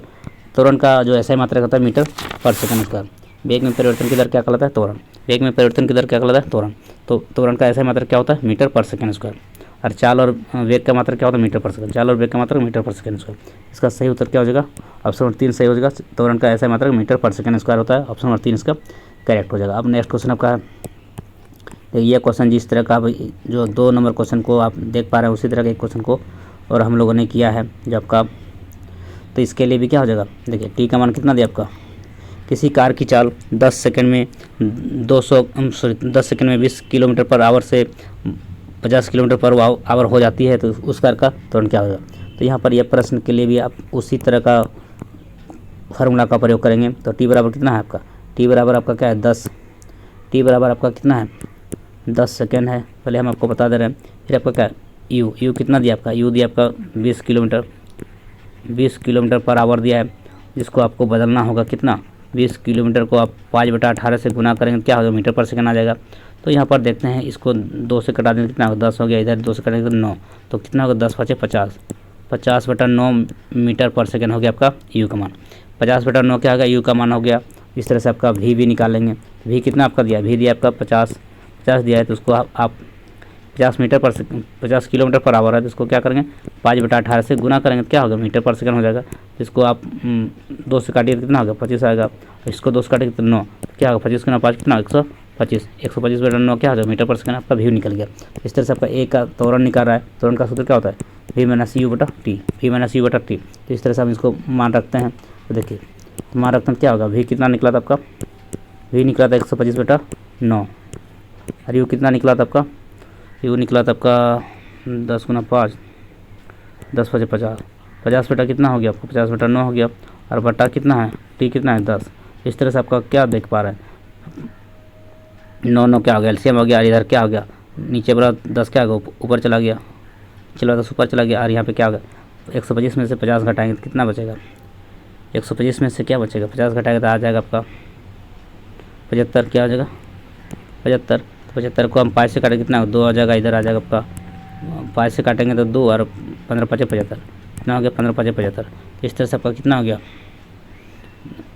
3 से फिर काटे, 3 × 3 = 9, और 3 × 5 = 15, 5 बेटा कितना हो गया 6, 5/6। तो इस तरह से आपका 5/6 जो है आप, तो कितना आ गया, ए का मान कितना निकल गया 5/6, 5/6 आया। इसको भाग जब करिएगा तो आ जाएगा आपका 0.83 मीटर पर सेकंड का, 2 का क्या हो जाएगा, ऑप्शन नंबर 4 हो जाएगा, क्योंकि भाग कीजिए क्या होगा 0.83 मीटर पर सेकंड स्क्वायर हो जाएगा इसका आंसर। तो ये देखिए बहुत ही आसान था। ये निकालने के लिए क्या था, V - U/T यह सूत्र होता है, त्वरण बराबर अंतिम वेग माइनस प्रारंभिक वेग बटा समय। और इसके बाद आपका जो V आपका दिया है जो, उसको मीटर पर सेकंड में पहले कन्वर्ट कर लेंगे, U का मान भी का मीटर पर सेकंड में कन्वर्ट कर देंगे, और मीटर पर सेकंड में कन्वर्ट करने में क्या होता है 5/18 से गुना करना होता है। इस तरह से आपका जो मान आ जाएगा उसको फिर सूत्र में रख के आपका आंसर आ जाएगा आपका 0.83 मीटर पर सेकंड। उसका ऑप्शन नंबर 4 इसका करेक्ट हो जाएगा। चलिए अब नेक्स्ट क्वेश्चन को देखते हैं। आपका इनमें से बोल रहा है कि सदिश राशियों का समूह कौन है। देखिए सदिश राशियों का समूह कौन है, आपको बताना है कि सदिश इनमें से कौन है। तो देखिए कार्य ऊर्जा बल, देखिए कार्य ऊर्जा बल ये तो नहीं है, क्योंकि कार्य और ऊर्जा क्या है आपका अदिश राशि है।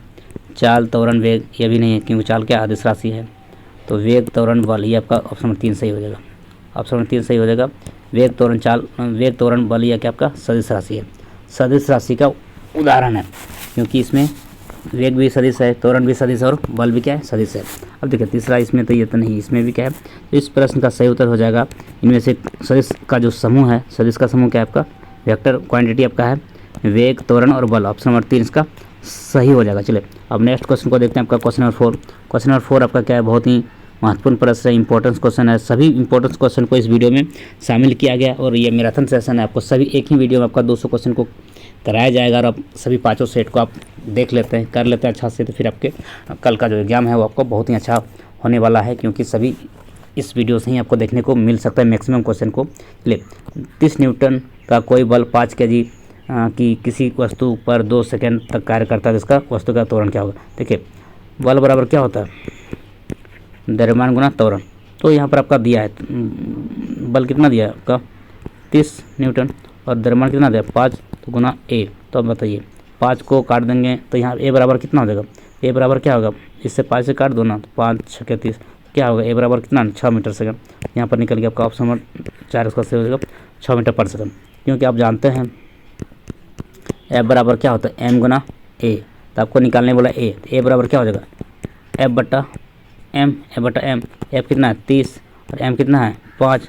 इसको जब कैंसिल करने कितना आएगा 6, कितना 6, और इसका मात्रा क्या है मीटर पर सेकंड, इसका त्वरण का मात्रा क्या है मीटर पर सेकंड। इसका आंसर हो गया आपका ऑप्शन नंबर 6 किस में है, ऑप्शन नंबर 4 में, 6 मीटर पर सेकंड स्क्वायर आपका इसका आंसर हो जाएगा। तो ऑप्शन नंबर क्या हो जाएगा, आप इसको लिख लीजिएगा अच्छा से।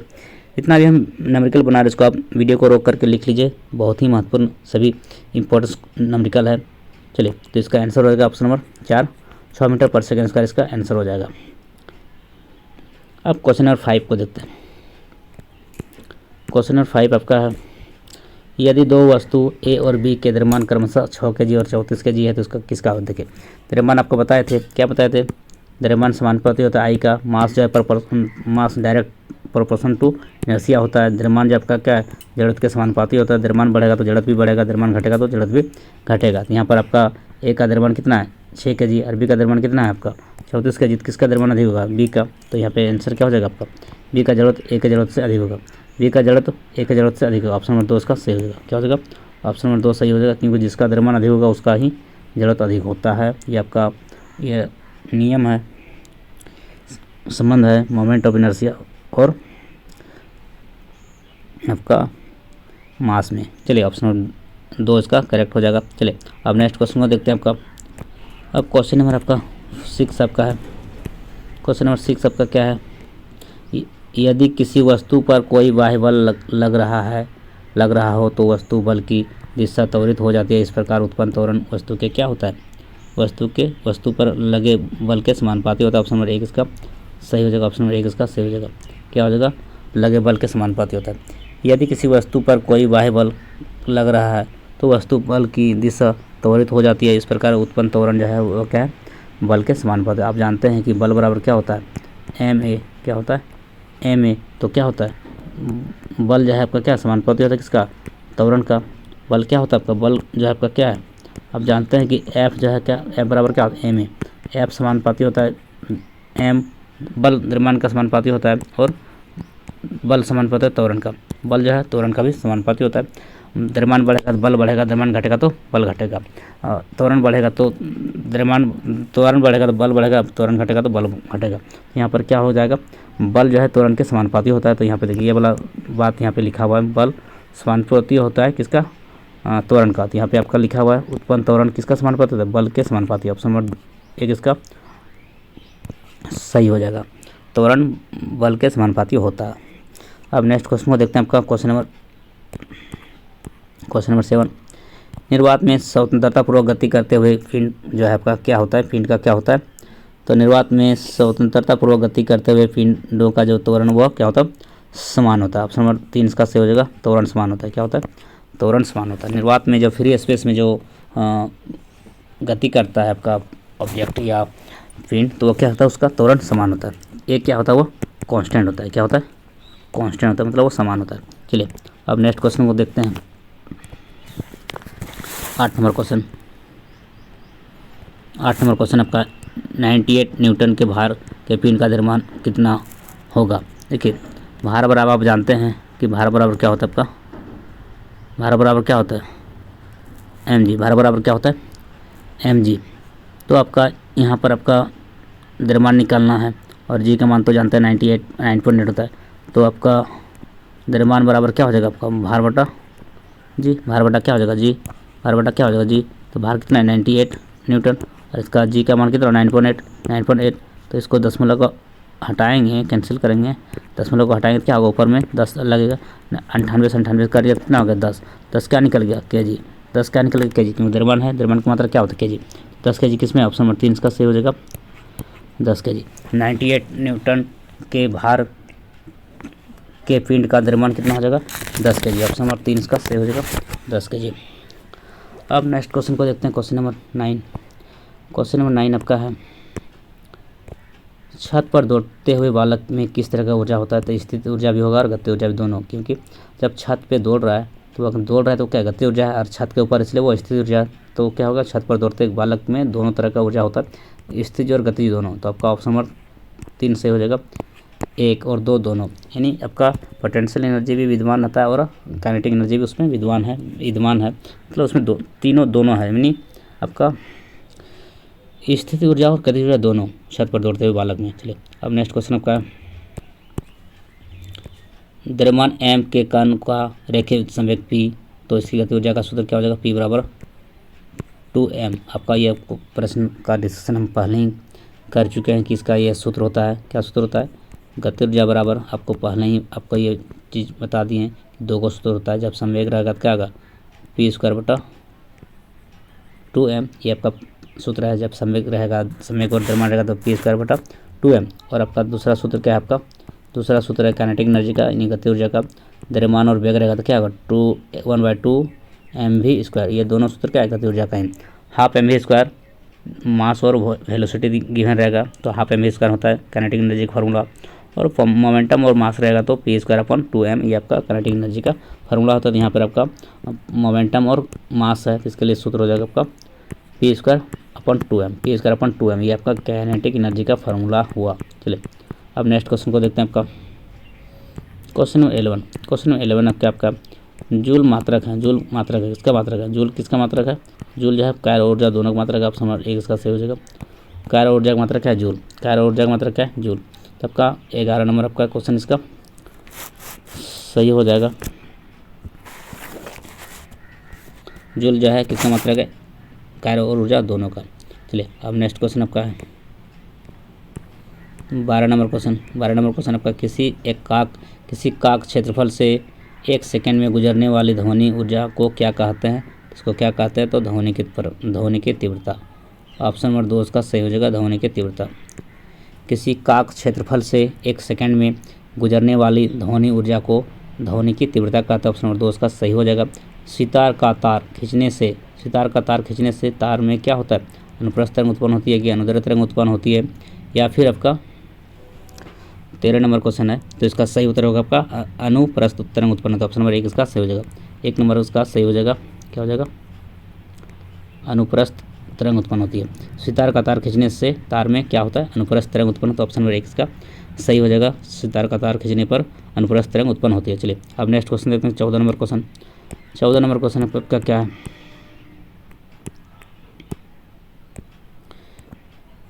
जब वाष्प संघनित होता है तो क्या होता है? 14 का इसका सही उत्तर होगा ऑप्शन नंबर 4, जो आपका क्या है उसका ताप घट जाता है। ऑप्शन नंबर 4 इसका करेक्ट हो जाएगा। जब वाष्प संघनित होता है तो उसका ताप क्या होता है? घट जाता है। जब वाष्प क्या होता है? संघनित होता है तो उसका ताप क्या होता है? घट जाता है। ऑप्शन नंबर 4 इसका करेक्ट हो जाएगा। चलिए अब नेक्स्ट क्वेश्चन को देखते हैं। आपका क्वेश्चन नंबर 15। क्वेश्चन नंबर 15 आपका है गैस के कणों के बीच आकर्षण बल होता है। गैस के कणों के बीच आकर्षण बल क्या होता है? कम होता है। क्या होता है? कम होता है। तो ऑप्शन नंबर क्या हो जाएगा? 15 का 2 हो जाएगा, कम होता है। गैस के कणों के बीच आकर्षण बल कम होता है। ऑप्शन नंबर 2 इसका करेक्ट हो जाएगा। अब नेक्स्ट क्वेश्चन को देखते हैं। गैस के संपीड़न होती है। गैस में संपीड़न क्या होता है? गैस में संपीड़न अधिक होता है। गैस में संपीड़न क्या होता है? अधिक होता है। ऑप्शन नंबर 1 इसका सही हो जाएगा। गैस के जो संपीड़िता होता है वो क्या होता है? अधिक होता है। ऑप्शन नंबर 1 इसका गैस में संपीड़न अधिक होता है। सबसे कम किसमें होता है? ठोस में। गैस के जो बीच में जो आकर्षण बल सबसे कम किसमें होता है? गैस में, और सबसे अधिक आकर्षण बल किसमें होता है? ठोस में। सबसे अधिक आकर्षण बल ठोस में होता है, सबसे कम गैस में, और गैस में संपीड़िता सबसे अधिक होता है और सबसे कम किसमें होता है? संपीड़िता ठोस में। चलिए अब नेक्स्ट क्वेश्चन को देखते हैं। आपका क्वेश्चन नंबर 17। क्वेश्चन नंबर 17 आपका कौन तत्व नहीं है? ऑक्सीजन, कागज, ब्रोमीन, जस्ता। ये क्या है? कागज क्या है आपका? तत्व नहीं है। ऑप्शन नंबर 3 इसका सही हो जाएगा। कागज क्या है? वह तत्व नहीं है। चलिए अब नेक्स्ट क्वेश्चन आपका है निम्नलिखित में से कौन यौगिक है? यौगिक स्टील, आयोडीन, पीतल, संगमरमर। यौगिक क्या है आपका? यौगिक क्या है आपका? संगमरमर है। ऑप्शन नंबर 4 इसका सही। यौगिक संगमरमर क्या एक यौगिक है। आयोडीन क्या एक तत्व है। पीतल क्या है? मिश्र धातु है। स्टील क्या है? मिश्र धातु है।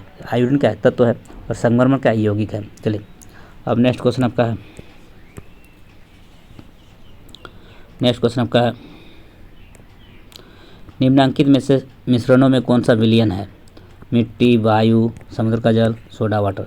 तो इसका जो सही उत्तर होगा आपका कौन सा विलयन है? तो विलयन क्या आपका है? Soda water. सोडा वाटर क्या आपका? मिश्रण का। सोडा वाटर क्या मिश्रणों में विलयन है। तो ऑप्शन नंबर 4 इसका सही हो जाएगा। सोडा वाटर क्या मिश्रणों में विलयन है। सोडा वाटर क्या है? वो विलयन है।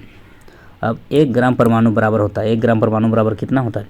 1 ग्राम परमाणु बराबर जो आपका क्या होता है? तो 1 मोल होता है। क्या होता है? 1 मोल होता है। 1 ग्राम परमाणु बराबर कितना होता है? 1 मोल होता है। 1 ग्राम परमाणु बराबर कितना होता है? 1 मोल होता है। ऑप्शन नंबर 2 इसका सही हो जाएगा, 1 मोल। चलिए अब नेक्स्ट क्वेश्चन आपका है सोडियम फास्फेट। सोडियम फास्फेट का अनुसूत्र होता है। सोडियम फास्फेट का अनुसूत्र होता है आपका ऑप्शन नंबर 2 इसका सही हो जाएगा, Na2PO4।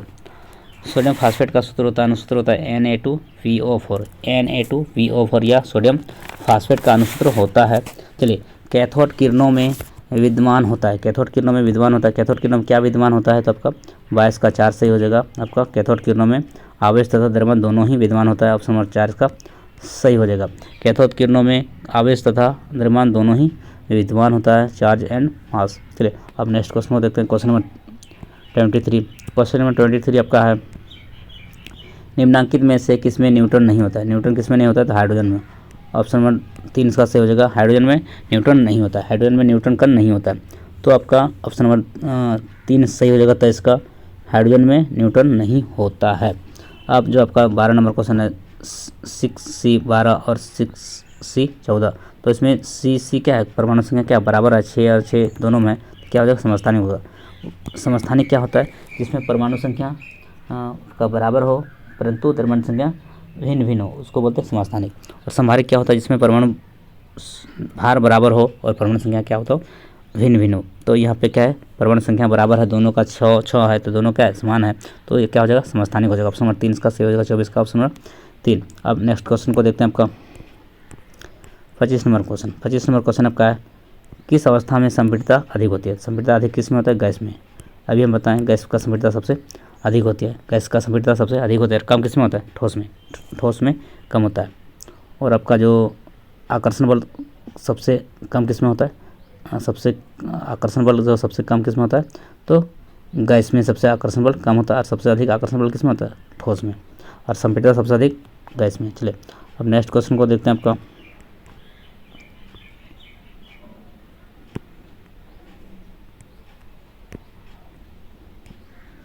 किस प्रकार की कोशिका में बड़ी रसधारी पाई जाती है। किस प्रकार कोशिका में बड़ी रसधारी पाई जाती है, तो ये जो आपका है पादप कोशिका। ऑप्शन नंबर क्या है, 2 सही हो जाएगा, पादप कोशिका। प्लांट सेल में क्या होता है आपका, प्लांट सेल में आपका रसधानी पाई जाता है, प्लांट सेल में जो आपका पादप कोशिका में रसधानी पाई जाती है। चलिए अब नेक्स्ट क्वेश्चन को देखते हैं, 27 नंबर प्रश्न।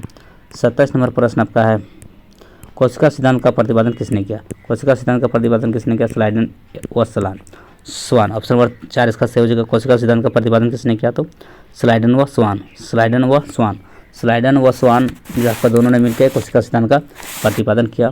और आप जान रहे हैं रॉबर्ट हुक क्या है, कोशिका खोज किया। कोशिका खोज किसने किया, रॉबर्ट हुक ने। और लीवेनहॉक जो है मृत कोशिका खोज किया, जीवाणु को खोज किया। लीवेनहॉक क्या है, जीवाणु खोज किया। चलिए इस तरह से आपका इसका आंसर हो गया, कोशिका सिद्धांत का खोज स्लाइडन व स्वान के द्वारा किया गया। अब नेक्स्ट क्वेश्चन को देखते हैं, आपका मांसपेशी तथा अस्थियों को जोड़ती है। मांसपेशी तथा अस्थियों को कौन सा ऊतक जोड़ने का काम करता है, इसका जो सही उत्तर होगा मांसपेशी तथा अस्थियों को टेंडन क्या होता है, टेंडन। ऑप्शन नंबर 4 सही हो जाएगा, टेंडन। मांसपेशी तथा अस्थियों को जोड़ने वाले जो ऊतक है आपका टेंडन। ऑप्शन नंबर 4 इसका करेक्ट हो जाएगा। मेढक क्या है, मेढक क्या है, शीत रक्त, उष्ण रक्त, शीतोष्ण रक्त, या फिर कोई नहीं। तो मेढक क्या है आपका, मेढक आपका शीत रक्त है। मेढक क्या है आपका, शीत रक्त। ऑप्शन नंबर 2 1 उसका सही हो जाएगा। मेढक क्या है, शीत रक्त है, और कबूतर क्या है, उष्ण रक्त। अब नेक्स्ट क्वेश्चन देखते हैं, आपका अस्थि है, अस्थि क्या है आपका, संयोजी ऊतक है। अस्थि क्या है आपका, संयोजी ऊतक। ऑप्शन नंबर 2 उसका सही हो जाएगा, अस्थि क्या है, संयोजी ऊतक। ऑप्शन नंबर 2 उसका करेक्ट हो जाएगा, अस्थि क्या है, संयोजी ऊतक। युगलिना को किस जगत में रखा गया, युगलिना को किस जगत में रखा गया है, तो उसका जो सही उत्तर होगा आपका प्रोटिस्टा। प्रोटिस्टा ऑप्शन नंबर 2 उसका सही हो जाएगा। युगलिना को प्रोटिस्टा जगत में रखा गया, युगलिना को प्रोटिस्टा जगत में रखा गया। ऑप्शन नंबर 2 उसका करेक्ट हो जाएगा। अब नेक्स्ट क्वेश्चन को देखते हैं, आपका 32 नंबर प्रश्न। निम्नांकित में से कौन शीत रक्त प्राणी है। देखिए मेढक, कबूतर, चूहा, मनुष्य। तो शीत रक्त का भी बात हम चर्चा तुरंत कुछ सेकंड पहले आपका इसका चर्चा हम किए कि क्या है शीत रक्त, क्या हुआ आपका मेढक क्या है आपका शीत रक्त है। मेढक क्या आपका शीत रक्त है। ऑप्शन नंबर 1 सही हो जाएगा। मेढक क्या है, शीत रक्त प्राणी है। कबूतर, चूहा, मनुष्य ये सब क्या है आपका उष्ण रक्त है। क्या है, उष्ण रक्त है। देखिए निम्न में से कौन अंडे देता है, अंडे कौन देता है, तो इसका जो सही उत्तर होगा आपका प्लेटिपस। ऑप्शन नंबर 1 इसका सही हो जाएगा प्लेटिपस। प्लेटिपस जो है आपका क्या है वो अंडा देता है। प्लेटिपस जो है वो क्या होता है, वो अंडा देता है। चलिए अब नेक्स्ट क्वेश्चन आपका है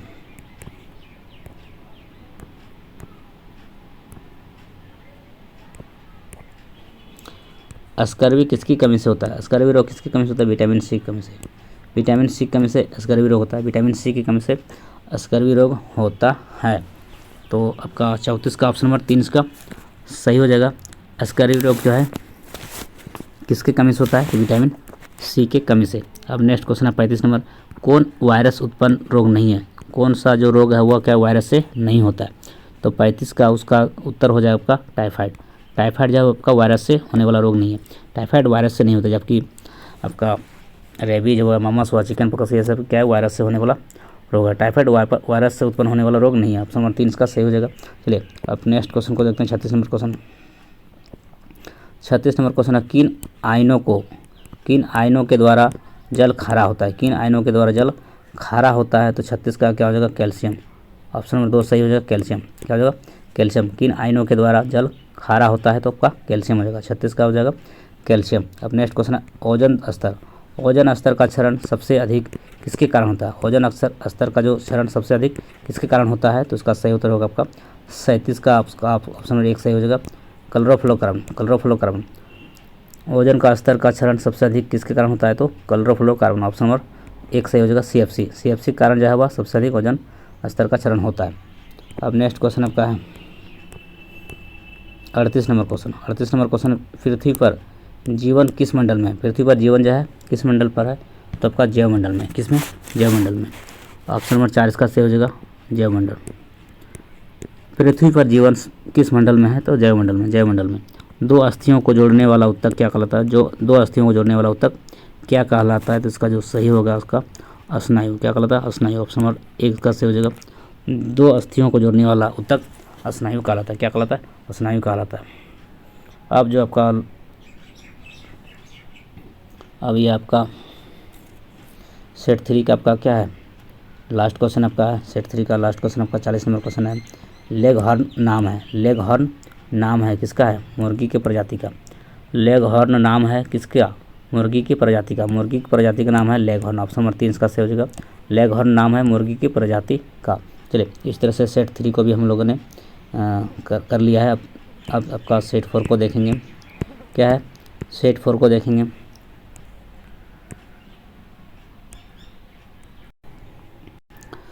अब नेक्स्ट सेट है आपका, चलिए अब सेट 4 को देखेंगे। सेट 4 आपका 3 सेट तक हम लोगों ने कर लिया है। अब सेट 4 देखते हैं। निम्न में से कौन सदिश राशि नहीं है? सदिश राशि नहीं है बोल रहा है। चाल, भार, विस्थापन, त्वरण। देखिए कौन नहीं है? सदिश नहीं मतलब अदिश। अदिश कौन हो जाएगा आपका? चाल क्या है आपका? अदिश राशि है। चाल क्या है आपका? अदिश हो जाएगा। इनमें से कौन सदिश नहीं है? तो अदिश ही बताना है, अदिश बताना है। विस्थापन, त्वरण, भार ये सभी क्या है? सदिश है। विस्थापन, त्वरण, भार ये सभी क्या है? सदिश है। तो सदिश कौन नहीं है? चाल। चाल क्या आपका? अदिश राशि है। चाल क्या है? अदिश राशि है। चलिए और चाल का मात्रक क्या है? मीटर पर सेकंड। विस्थापन का मात्रक क्या है? मीटर। त्वरण का मात्रक क्या है? मीटर पर सेकंड स्क्वायर। भार का मात्रक क्या है? केजी। चलिए ये न्यूटन। अब नेक्स्ट क्वेश्चन आपका क्वेश्चन नंबर 2। क्वेश्चन नंबर 2 आपका है, वृत्तीय गति में क्या होता है? वृत्तीय गति में क्या होता है आपका? गति की दिशा लगातार बदलती है। ऑप्शन नंबर 2 उसका सही हो जाएगा। वृत्तीय गति में गति की दिशा लगातार बदलती रहती है। चलिए ऑप्शन नंबर 2 उसका करेक्ट हो जाएगा। अब नेक्स्ट क्वेश्चन जो आपका क्वेश्चन नंबर 3 आपका है। क्वेश्चन नंबर 3 आपका है, जड़त्व का गुण। जड़त्व का गुण क्या है? जड़त्व का गुण जो आपका क्या है? प्रत्येक वस्तु में होता है। जड़त्व का गुण क्या है? प्रत्येक वस्तु में। ऑप्शन नंबर 1 इसका सही हो जाएगा। जड़त्व का गुण प्रत्येक वस्तु में होता है। 1 किलोग्राम भार कितने न्यूटन के बराबर होता है? देखिए 1 किलोग्राम जो है आपका, 1 केजी जो है आपका कितने न्यूटन के बराबर होता है? तो 9.8 न्यूटन। ऑप्शन नंबर किस में है? ऑप्शन नंबर 4 इसका सही हो जाएगा। 1 किलोग्राम भार 9.8 न्यूटन के बराबर होता है। 1 किलोग्राम भार जो आपका क्या है? 9.8 न्यूटन के बराबर होता है। तो ऑप्शन नंबर 4 इसका करेक्ट हो जाएगा। चलिए अब नेक्स्ट क्वेश्चन को देखते हैं आपका क्वेश्चन नंबर 5। क्वेश्चन नंबर 5 आपका, किसी वस्तु का भार उस वस्तु में पदार्थ के गुरुत्व पर निर्भर करता है। ऑप्शन नंबर 1 इसका सही हो जाएगा। किसी वस्तु का भार क्या होता है? उस वस्तु में पदार्थ के गुरुत्व पर निर्भर करता है। ऑप्शन नंबर 1 इसका करेक्ट हो जाएगा। चलिए अब क्वेश्चन नंबर 6 क्या है? कार्य जो बल एवं विस्थापन का गुणनफल होता है, यह क्या है? कार्य जो बल एवं विस्थापन का गुणनफल होता है, तो कार्य क्या है?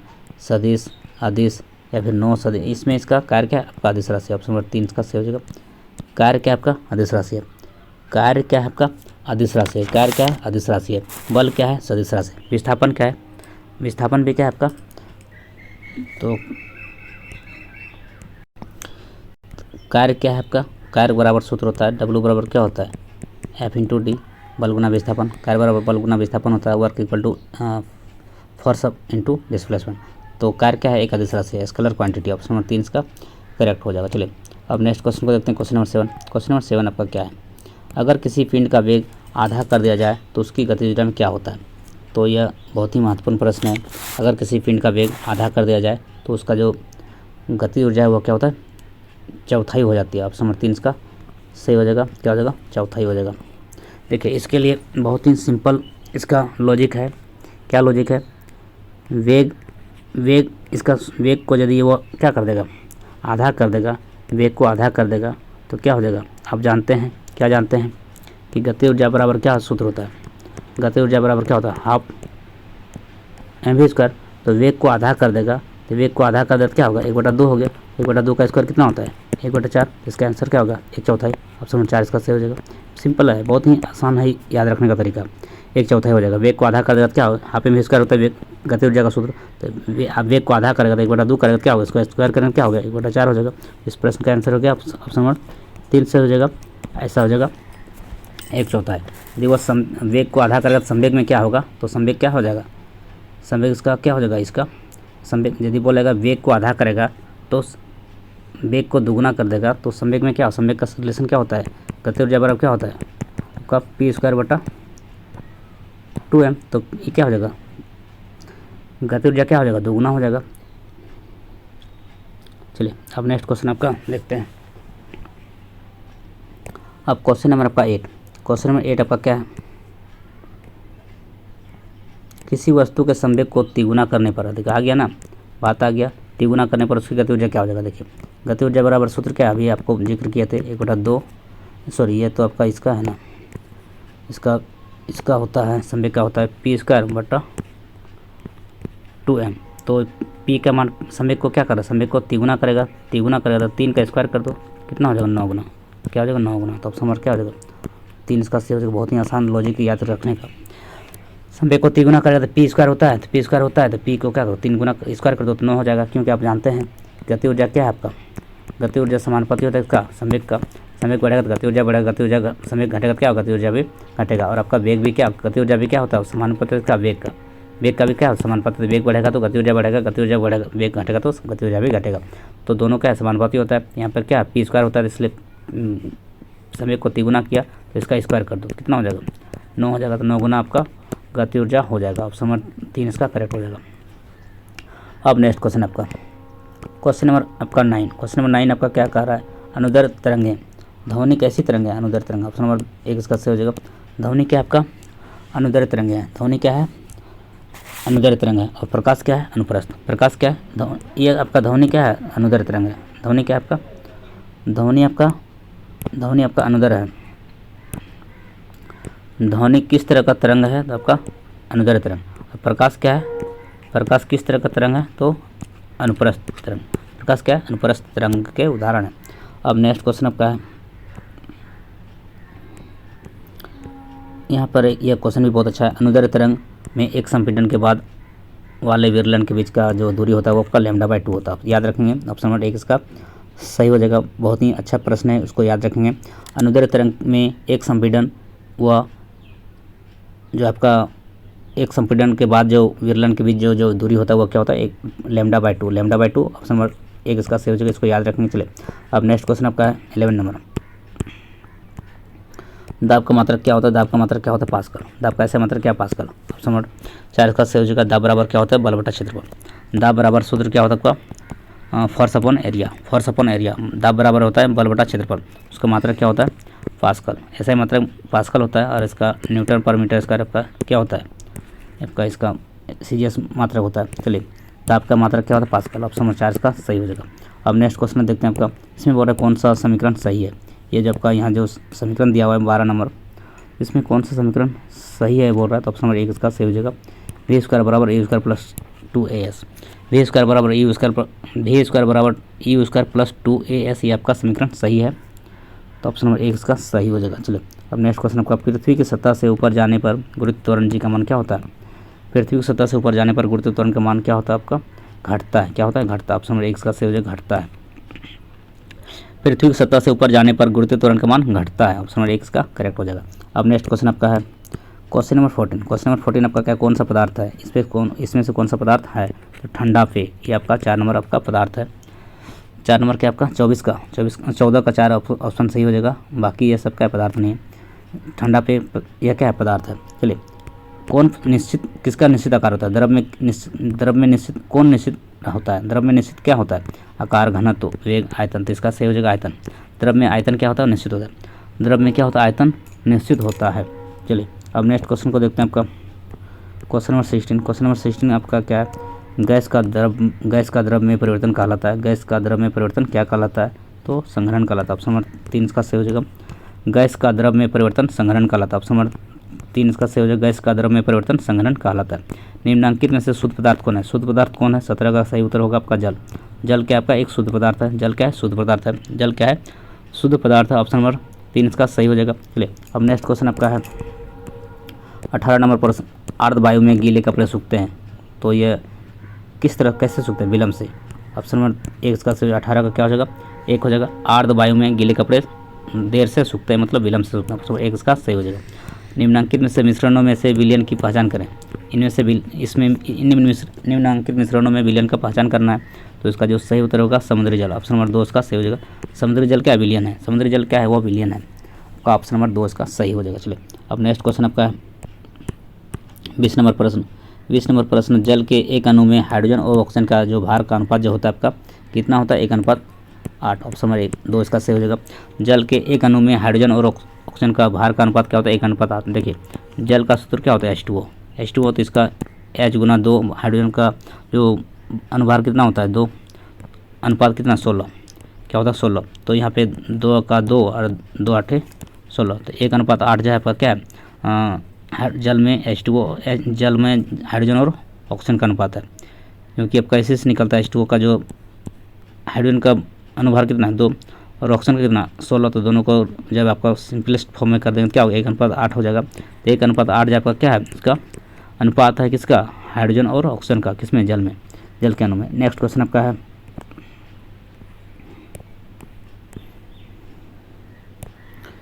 यहाँ पे क्या बोल रहा है? देखिए, 5.8 ग्राम NaCl किसके बराबर होता है? 5.8। देखिए यहाँ पर क्या होता है? NaCl। देखिए, NaCl सोडियम का कितना होता है? 23, और क्लोरीन का कितना होता है? 35.5। तो 35.5, तो इसको जोड़ेंगे कितना हो जाएगा? 5 का 5, 5 3 8, इधर क्या 3 2 5, 58.5 ग्राम। 58.5 ग्राम NaCl में 58.5 ग्राम NaCl किसके बराबर होता है? तो आपका हो जाएगा 1 मोल। क्या हो जाएगा? 1 मोल। क्या हो जाएगा? 1 मोल। 58.5 ग्राम जो NaCl में किसके बराबर होगा? 1 मोल। तो ऑप्शन नंबर 4 इसका सही हो जाएगा 1 मोल। क्या हो जाएगा? 1 मोल। क्योंकि आप जानते हैं कि 18 ग्राम जल जो है कितने मोल के बराबर होता है? 1 मोल। तो आप 9 ग्राम आप देखे थे, 9 ग्राम जल का कितना हो गया था? अब आधा मोल मतलब 0.5 मोल। आप इसको क्वेश्चन को पढ़े हैं तो यहाँ पर भी क्या होगा? इसका 58.8 जो है आपका इसको जोड़ने पर आता है। NaCl का जो भार आप निकालिएगा क्या होगा? Na का कितना होता है? 23, और क्लोरीन का कितना होता है? 35.5। जब दोनों को जोड़िए कितना हो गया? 58.5 ग्राम आपका आ गया भार किसका? NaCl का। तो जितना इसका जो भार होता है उतना इसमें क्या होता है? 1 मोल के बराबर होता है। इसलिए 58.5 ग्राम जो है 1 मोल के बराबर होगा। ऑप्शन नंबर 4 इसका सही हो जाएगा। क्या हो जाएगा? ऑप्शन नंबर 4 इसका सही हो जाएगा। चलिए, अब नेक्स्ट क्वेश्चन को देखते हैं। आपका क्वेश्चन नंबर आपका मानक ताप एवं दाब STP किसी गैस के 1 मोल का आयतन क्या होता है? देखिए, मानक ताप एवं दाब पर किसी गैस के 1 मोल का जो अनुपात होता है, आयतन होता है, उसको याद रखिएगा 22.4 लीटर होता है। ऑप्शन नंबर 2 इसका सही हो जाएगा। इसको याद रखें, बहुत ही महत्वपूर्ण क्वेश्चन है, बहुत ही इंपॉर्टेंट ये मान है, आपको याद रखेंगे, ये सब वैल्यू को याद रखेंगे तो क्या हो जाएगा? जो आपका मानक ताप एवं दाब पर किसी गैस के जो 1 मोल का जो आयतन होता है वो 22.4 लीटर होता है। ऑप्शन नंबर 2 इसका करेक्ट हो जाएगा।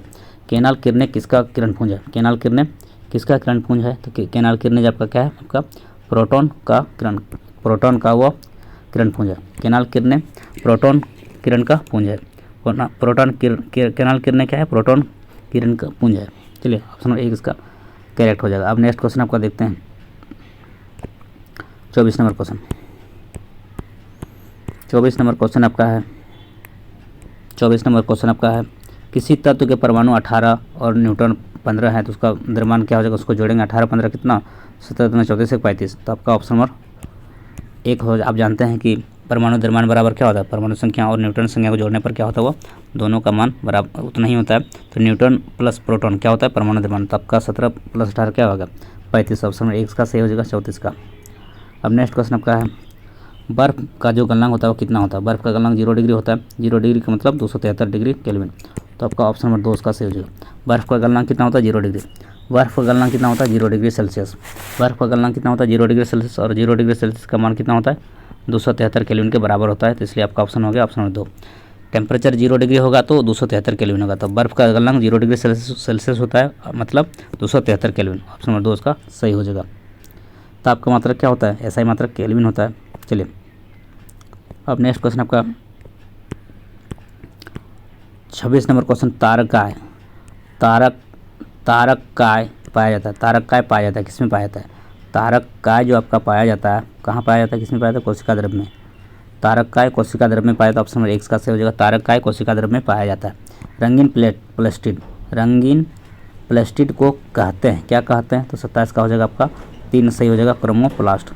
रंगीन प्लास्टिड को क्रोमोप्लास्ट कहा जाता है। अब नेक्स्ट क्वेश्चन आपका जो है किस प्रकार के उत्तकों की क्रियाशीलता के कारण पौधों में वार्षिक वलय बनते हैं? क्या है? तो इसका सही उत्तर क्या हो जाएगा? 28 का हो जाएगा आपका 2 नंबर सही हो जाएगा। पार्श्व विभुजक उत्तकों की क्रियाशीलता के कारण पौधों में वार्षिक वलय बनते हैं। अब नेक्स्ट क्वेश्चन आपका है 29 नंबर क्वेश्चन आपका ट्रैकिड्स पाए जाते हैं किसमें पाया जाता है? ट्रैकिड्स किसमें पाया जाता है? जाइलम में। ऑप्शन नंबर 1 इसका सही हो जाएगा। ट्रैकिड्स जाइलम में पाया जाता है। ट्रैकिड्स जाइलम में पाए जाते हैं। 30 नंबर प्रश्न किन कोशिकाओं की भित्ति लिग्निन के कारण मोटी हो जाती है? तो ये इसका जो सही उत्तर होगा आपका दृढ़ी ऊतक। ऑप्शन नंबर 3 इसका सही हो जाएगा दृढ़ी ऊतक के कारण जो है कोशिका की भित्ति लिग्निन के कारण मोटी हो जाती है। दृढ़ी ऊतक के कारण। ऑप्शन नंबर 3 इसका सही हो जाएगा। अब प्रश्न संख्या 31 को देखते हैं। क्वेश्चन नंबर 31 क्या है आपका? जंतु जगत को कोशिकाओं के विकास के आधार पर किन 2 भागों में बांटा गया है? जंतु जगत को कोशिकाओं के विकास के आधार पर किन 2 भागों में बांटा गया है? तो इसका जो सही उत्तर होगा आपका प्रोटोजोआ मेटाजोआ। ऑप्शन नंबर 1 का सही हो जाएगा। जंतु जगत को कोशिकाओं के विकास के आधार पर प्रोटोजोआ और मेटाजोआ में बांटा गया है। चलिए अब नेक्स्ट क्वेश्चन आपका 32 नंबर प्रश्न आपका किस जंतु में उत्सर्जी अंग के रूप में ज्वाला कोशिका पाई जाती है? तो ये जंतु क्या है? टेपवर्म जो है जंतु में क्या होता है? उत्सर्जी अंग के रूप में ज्वाला कोशिकाएं पाई जाती है। ऑप्शन नंबर 1 इसका करेक्ट हो जाएगा। कौन बहुकोशिकीय जीव है? देखिए तो इसका जो सही उत्तर होगा बहुकोशिकीय जीव कौन है? स्पायरोगायरा क्या है आपका? बहुकोशिकीय जीव। ऑप्शन नंबर 3 इसका सही हो जाएगा। स्पायरोगायरा जो आपका क्या है? बहुकोशिकीय जीव के उदाहरण है। तो 33 का ऑप्शन नंबर 3 इसका सही हो जाएगा। अब 34 नंबर प्रश्न को देखते हैं। अब 34 नंबर प्रश्न आपका है कौन संक्रमण बीमारी नहीं है? इनमें से कौन संक्रमण बीमारी नहीं है? डायरिया, रस, हैजा, हीमोफीलिया। तो इसका जो सही उत्तर होगा हीमोफीलिया। क्या हो जाएगा? हीमोफीलिया क्या आपका संक्रमण बीमारी नहीं है? हीमोफीलिया संक्रमण बीमारी नहीं है। ऑप्शन नंबर 4 इसका सही हो जाएगा। रोगवाहक कीट का उदाहरण है। रोगवाहक कीट का उदाहरण कौन है? तो जो रोगवाहक कीट का उदाहरण आपका क्या है? इनमें से सभी। क्या है? इनमें से सभी मतलब मक्खी भी हो जाएगा रोगवाहक कीट का उदाहरण, तिलचट्टा भी रोगवाहक कीट का उदाहरण है, और आपका मच्छर भी क्या है? कीटवाहक है इसका रोगवाहक कीट का। रोगवाहक कीट का उदाहरण कौन कौन है? मक्खी, तिलचट्टा, मच्छर। तो इस प्रश्न का उत्तर होगा ऑप्शन नंबर 4 इनमें से सभी। अब नेक्स्ट क्वेश्चन आपका है 36 नंबर प्रश्न आपका है कौन प्राकृतिक संपदा नहीं है? क्या बोल रहा है? संपदा नहीं है। प्राकृतिक संपदा नहीं है।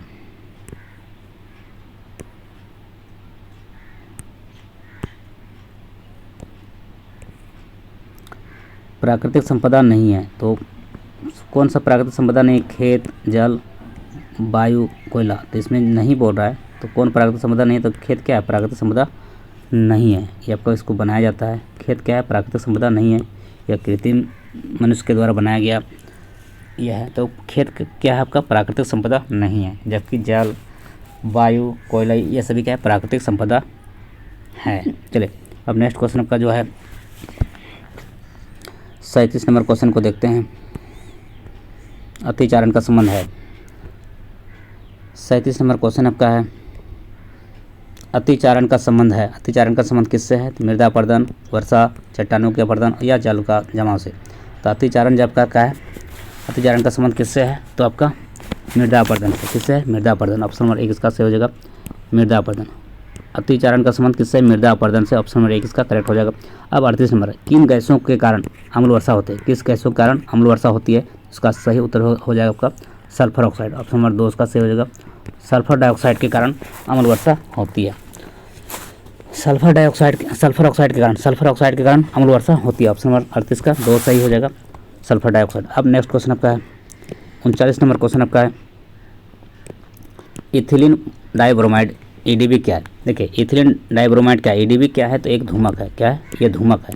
ऑप्शन नंबर 1 सही हो जाएगा, इथिलीन डाइब्रोमाइड क्या है, एक धूमक है। क्या है, 39 का 1 सही हो जाएगा, ऑप्शन नंबर 1 सही हो जाएगा, धूमक। अब नेक्स्ट क्वेश्चन आप कंपोस्ट में नाइट्रोजन की प्रतिशतता की हो सकती है, कितना होता है, नाइट्रोजन का जो कंपोस्ट में नाइट्रोजन की प्रतिशत कितना होता है, तो इसका सही उतरेगा 0.5%। 0.5% आपका कंपोस्ट नाइट्रोजन होता है। कंपोस्ट में 0.5% नाइट्रोजन होता है। नाइट्रोजन कितना हो सकता है, 0.5% कंपोस्ट में 0.5। ऑप्शन नंबर 1 इसका सही हो जाएगा। इस तरह से सेट 4 को भी हम लोगों ने कर लिया है। अब लास्ट सेट है आपका सेट 5। इसके साथ ही आपका 200 क्वेश्चन को हम लोगों ने कर लेंगे कंप्लीट। अब ये आपका सेट 5 है, ये आपका लास्ट सेट है। आपका 5 सेट को ही इस वीडियो में हम लोग करने जा रहे हैं, तो इसमें आपका लास्ट सेट है, 5वां सेट है। चलिए, सदिश का परिमाण कभी भी नहीं होता है। क्या नहीं होता है, कभी भी नहीं होता है। सदिश का परिमाण जो है कभी भी ऋणात्मक नहीं होता। ऑप्शन नंबर 4 इसका सही हो जाएगा, सदिश का परिमाण कभी भी ऋणात्मक नहीं होता। ऑप्शन नंबर 4 इसका करेक्ट हो जाएगा। चलिए अब क्वेश्चन नंबर 2 को देखते हैं। यदि किसी वस्तु का विस्थापन 0 हो तो वस्तु द्वारा तय की गई दूरी क्या होगा। देखिए दूरी, विस्थापन 0 होगा तो तय की गई दूरी क्या होगा, तय की गई दूरी आपका 0 भी हो सकता है, 0 तो नहीं होगा कभी भी। देखिए विस्थापन 0 होने से दूरी 0 नहीं होगा, तो इसका क्या हो जाएगा सही उत्तर 0 अथवा 0 नहीं भी हो सकता है, 0 अथवा 0 नहीं भी हो सकता। ऑप्शन नंबर 4 इसका सही हो जाएगा। क्या हो जाएगा, 0 अथवा 0 नहीं भी हो सकता है, तो ऑप्शन नंबर क्या हो जाएगा 4 इसका करेक्ट हो जाएगा 2 का। अब नेक्स्ट क्वेश्चन को देखते हैं। क्वेश्चन नंबर आपका क्वेश्चन नंबर 3। क्वेश्चन नंबर 3 आपका क्या है, वेग का मात्रक क्या है। वेग का मात्रक मीटर पर सेकंड होता है। वेग और चाल का मात्रक मीटर पर सेकंड होता है। वेग क्या है, सदिश राशि है, और चाल क्या आदेश राशि है। वेग का मात्रक क्या है, मीटर पर सेकंड। ऑप्शन नंबर 1 इसका सही हो जाएगा 3 का। चलिए मीटर पर सेकंड। अब 4 नंबर क्वेश्चन को देखते हैं। 1 न्यूटन किसके बराबर होता है। 1 न्यूटन किसके बराबर होता है, तो 1 न्यूटन जो आपका 1 kg मीटर पर सेकंड स्क्वायर होता है। आपका ऑप्शन नंबर 1 सही हो जाएगा, क्योंकि बल बराबर आप जानते हैं, बल बराबर क्या होता है, F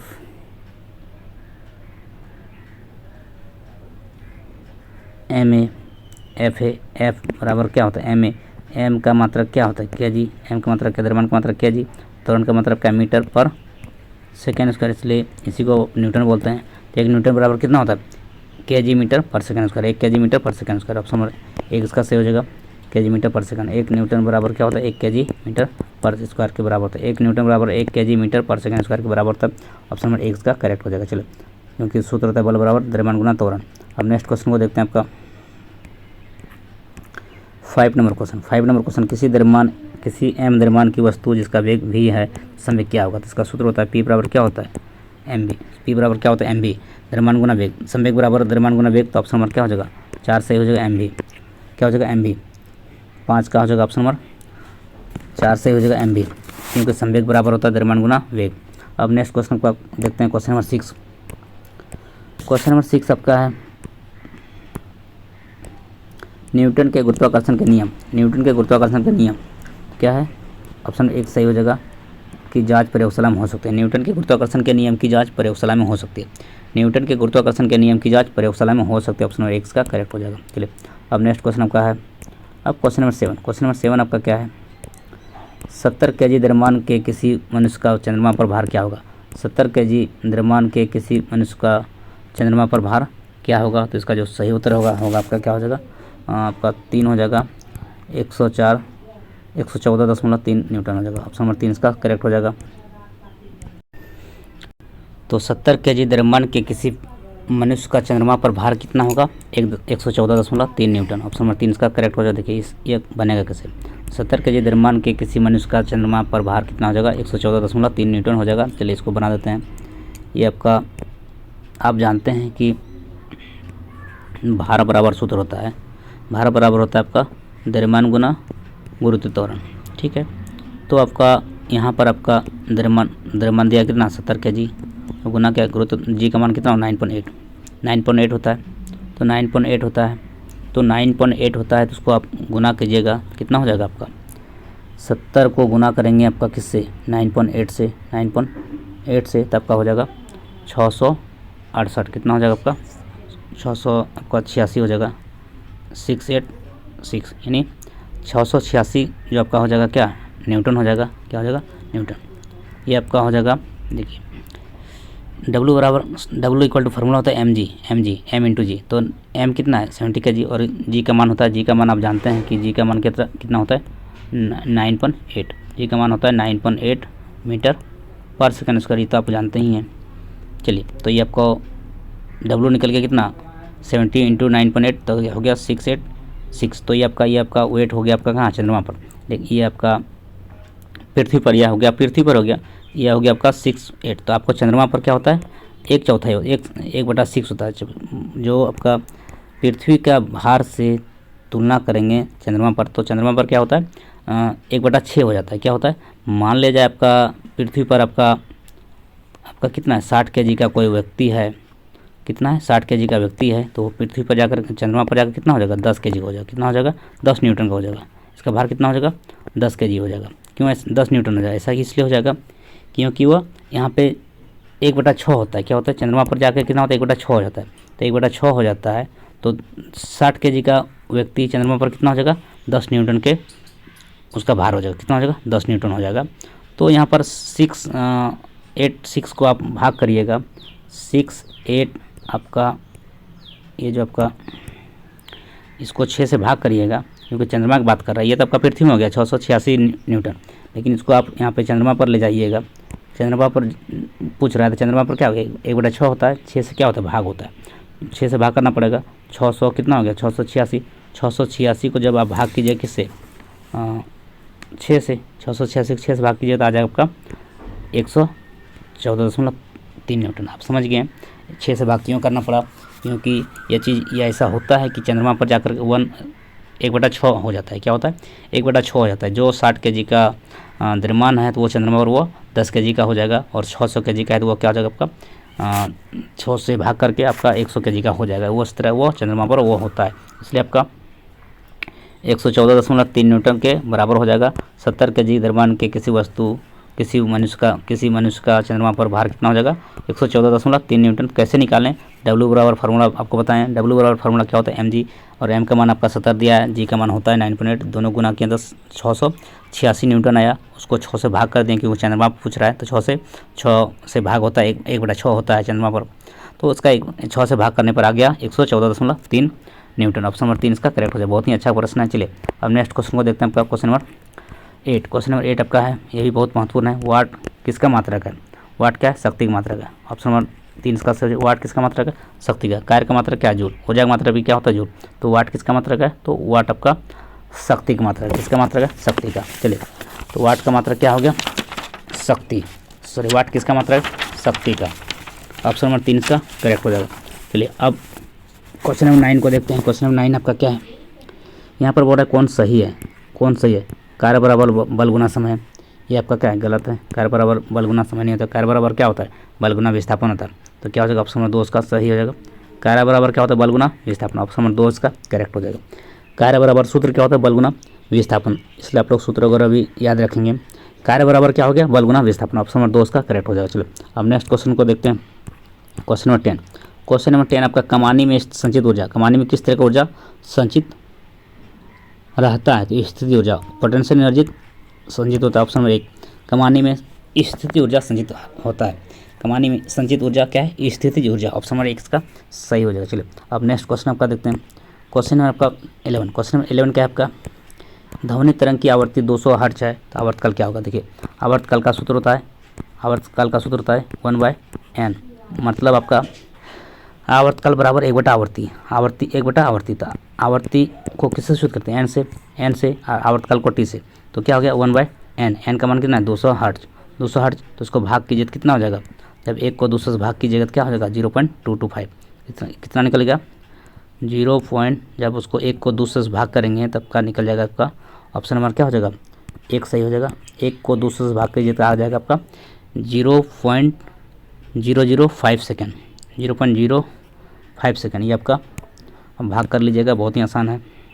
इसका जो उत्तर हो जाएगा आपका इस सेकेंड में आ जाएगा, तो 1/1 को 200 से भाग करिएगा तो आपका 0.05 सेकेंड आ जाएगा। ऑप्शन नंबर 1 इसका करेक्ट हो जाएगा। क्या सूत्र था? आवर्तकाल बराबर 1/आवृत्ति। आवर्तकाल बराबर क्या होता है? 1/आवृत्ति।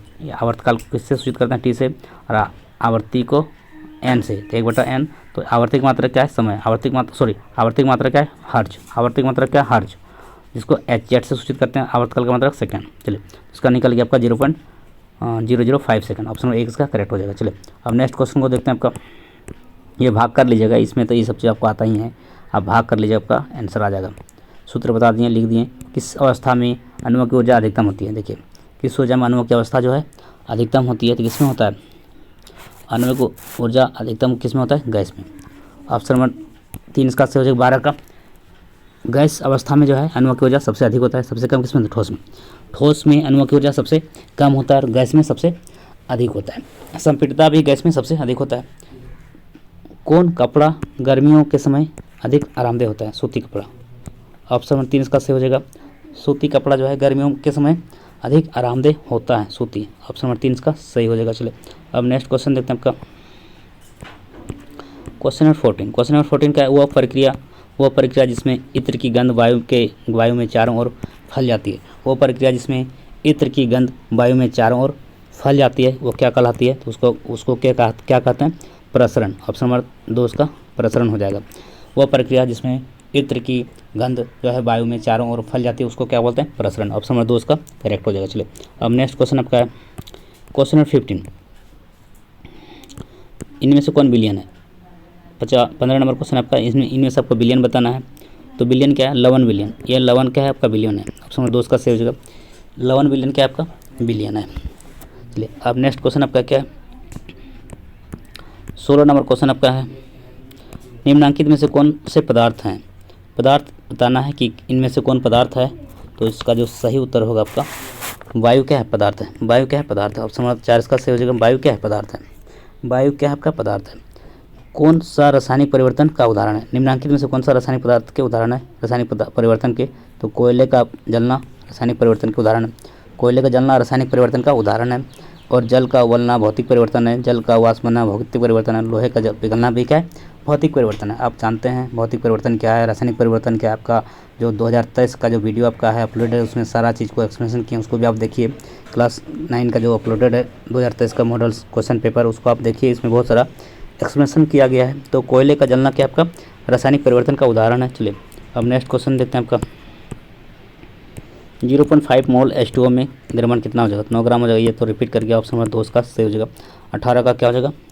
18 का हो जाएगा आपका 9 ग्राम। देखिए 1 मोल में H2O में कितना ग्राम होता है? 1 मोल जो होता है 1 मोल H2O में कितना ग्राम होता है? 18 ग्राम। कितना होता है? 18 ग्राम। क्योंकि आप जानते हैं कि जल का क्या होता है? H2O। तो H का क्या होता है? H में कितना परमाणु? यह है परमाणु 2, तो 2 से गुना करेंगे। ऑक्सीजन कितना होता है? 16। तो 2 गुना 16 कितना होता है? 18। क्या होता है? 18 गुना। तो 18 गुना तो बोल रहे हैं 0.5 बोल रहा है। इसको ये क्वेश्चन रिपीट है, आगे भी यहाँ पे पूछा था, इस तरह से पूछा हुआ था। 9 ग्राम H2O में मोलों की संख्या कितना होता है? तो यहाँ पे 0.5 मोल था। यहाँ पे आपको क्वेश्चन को थोड़ा सा उल्टा कर दिया। 0.5 मोल H2O में द्रव्यमान कितना होगा? 9 ग्राम। तो ऑप्शन नंबर क्या हो जाएगा? 2 इसका सही हो जाएगा। चलिए अब नेक्स्ट क्वेश्चन को देखते हैं। नेक्स्ट क्वेश्चन आपका है 19 नंबर। किस वैज्ञानिक के अनुसार परमाणु अविभाज्य होता है? तो वो आपका वो वैज्ञानिक किसने ये बात को कहा है? तो आपका डाल्टन। ऑप्शन नंबर 2 इसका सही हो जाएगा। डाल्टन नामक वैज्ञानिक के अनुसार यह परमाणु अविभाज्य होता है। परमाणु क्या है? अविभाज्य। ये बात किसने बोला? डाल्टन ने। तो ऑप्शन नंबर 2 इसका करेक्ट हो जाएगा। सोडियम ऑक्साइड का सूत्र क्या है? सोडियम ऑक्साइड का सूत्र है तो Na2O। ऑप्शन नंबर 1 इसका सही हो जाएगा। Na2O ये आपका सोडियम ऑक्साइड का सूत्र है। अब नेक्स्ट क्वेश्चन आपका देखते हैं, क्वेश्चन नंबर 21। क्वेश्चन नंबर 21 आपका है, प्रोटॉन में किस तरह का आवेश होता है? प्रोटॉन में क्या होता है? पॉजिटिव चार्ज होता है। तो ऑप्शन नंबर क्या हो जाएगा? 2 हो जाएगा। प्रोटॉन में क्या होता है? प्लस चार्ज होता है, पॉजिटिव होता है तो +1 इकाई हो जाएगा, ऑप्शन नंबर 2।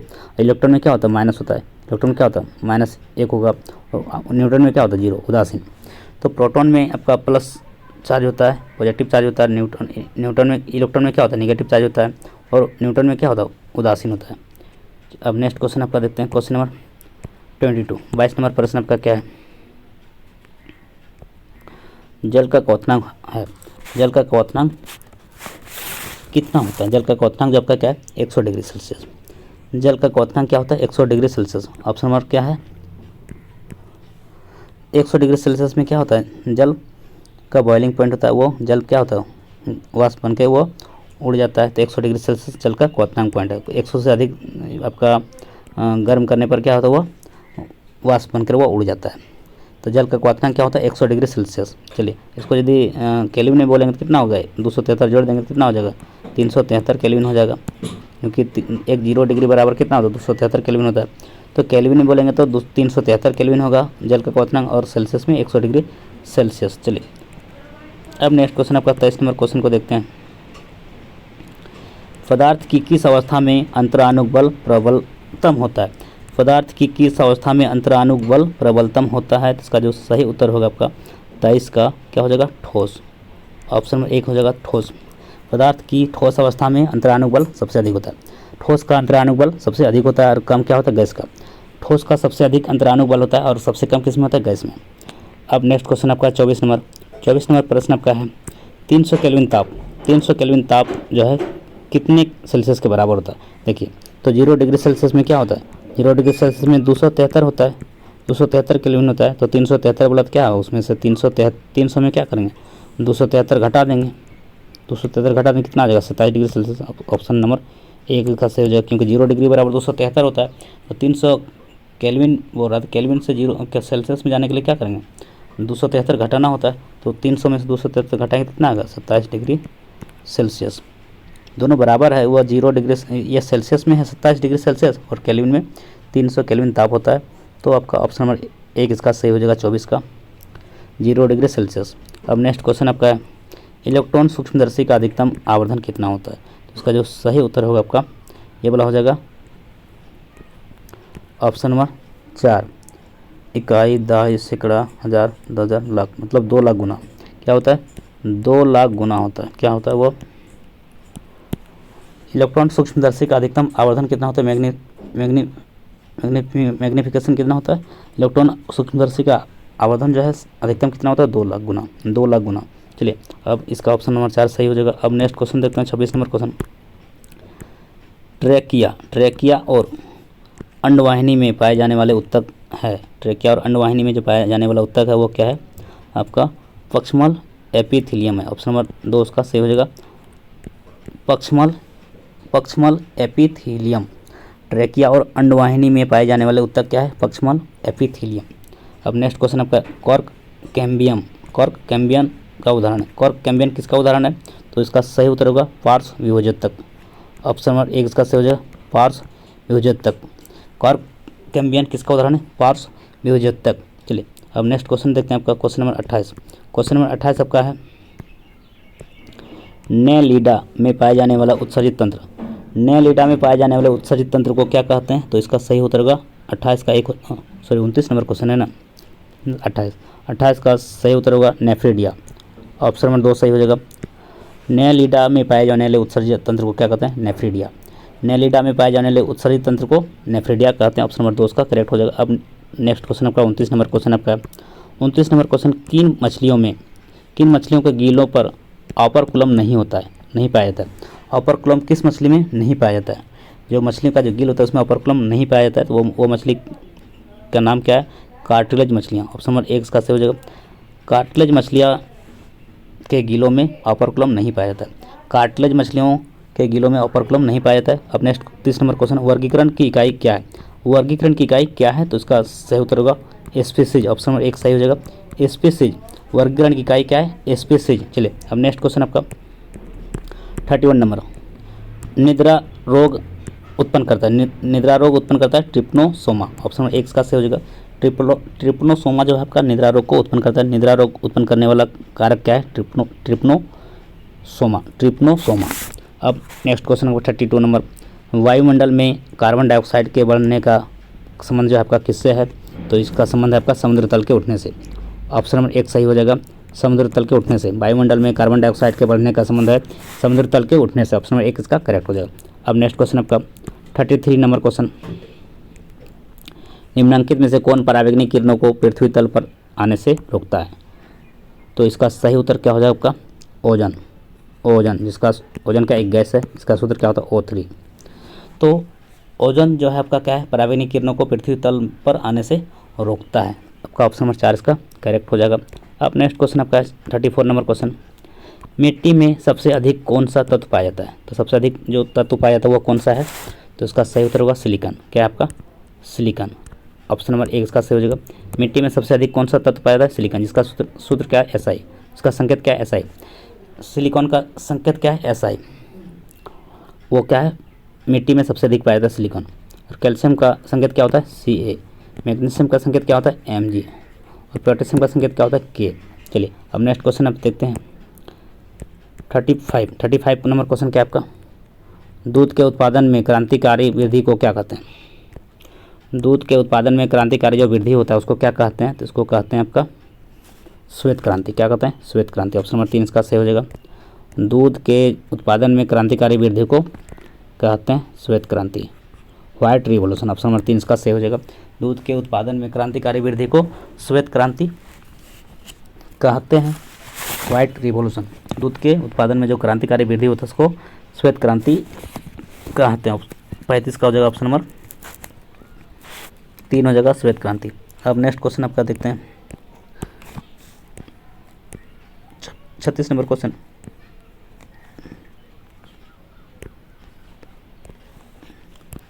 फ्लूक्लोरीन। फ्लूक्लोरीन क्या है?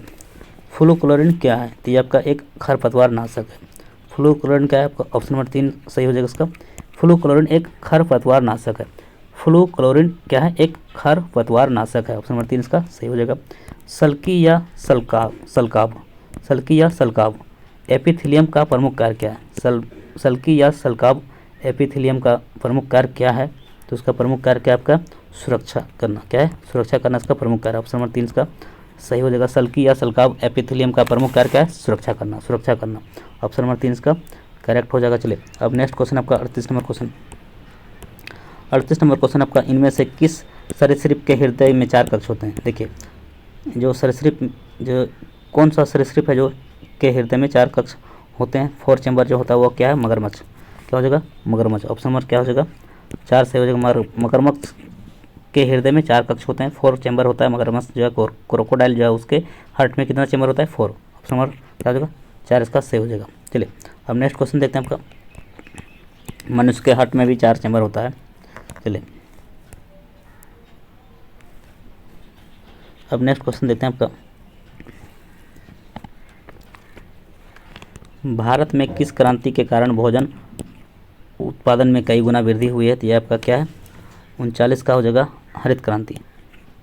हरित क्रांति के जनक किसको कहा जाता है भारत में? स्वामीनाथन को। किसको? स्वामीनाथन को। ऑप्शन नंबर 2 का सही हो जाएगा। भारत में किस क्रांति के कारण भोजन उत्पादन में कई गुना वृद्धि हुई है? तो हरित क्रांति कारण। मुर्रा क्या है?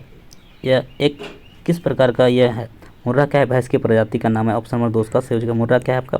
भैंस की प्रजाति का नाम है मुर्रा। भैंस की प्रजाति का नाम क्या है? मुर्रा।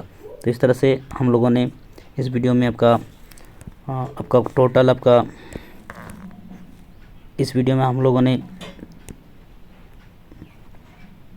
टोटल 200 क्वेश्चन को, टोटल 200 MCQ को हम लोगों ने इस वीडियो में बहुत अच्छे तरीक़ा से एक्सप्लेन करते हुए आप लोगों ने देखा। और यह सभी प्रश्न महत्वपूर्ण है कल के एग्ज़ाम के लिए, क्योंकि साइंस का आपका यह मैराथन सेशन था जो आपका कंप्लीट हुआ और इस तरह से आपका 200 MCQ आपका टोटल 5 सेट को इस वीडियो में कवर किया गया। जो 5 सेट कम नहीं होता है, जो बहुत महत्वपूर्ण है और एक आप रिवीजन के लिए यह वीडियो बहुत ही आप मान सकते हैं इसको, क्योंकि यह रिवीजन आपका सभी तरह के क्वेश्चन को इसमें हम शामिल किए गए सेट है, क्योंकि इसमें सभी लेसन को, प्रत्येक लेसन का क्वेश्चन को इसमें शामिल किया गया है और सभी महत्वपूर्ण प्रश्न है। तो इस तरह से आप 5 सेट को इस वीडियो ने साइंस का क्लास 9 का जो साइंस का जो पेपर होगा, इसमें आपका 40 क्वेश्चन का जो एग्ज़ाम होने वाला है, उसमें से आपका 5 सेट को इस वीडियो में हम लोगों ने कंप्लीट सॉल्यूशन किया। तो इस वीडियो को आप बार बार देखिए, क्योंकि इसमें इतना क्वेश्चन कर लेने से आपका कल का जो एग्ज़ाम है आपका 40 क्वेश्चन का, और सभी क्वेश्चन इसमें से आपको मैक्सिमम क्वेश्चन आपको देखने को मिल सकता है। चलिए, तो इस वीडियो में इतना ही। Thank you so much, thanks for watching. जय हिंद, जय भारत, वंदे मातरम, जोहार झारखंड।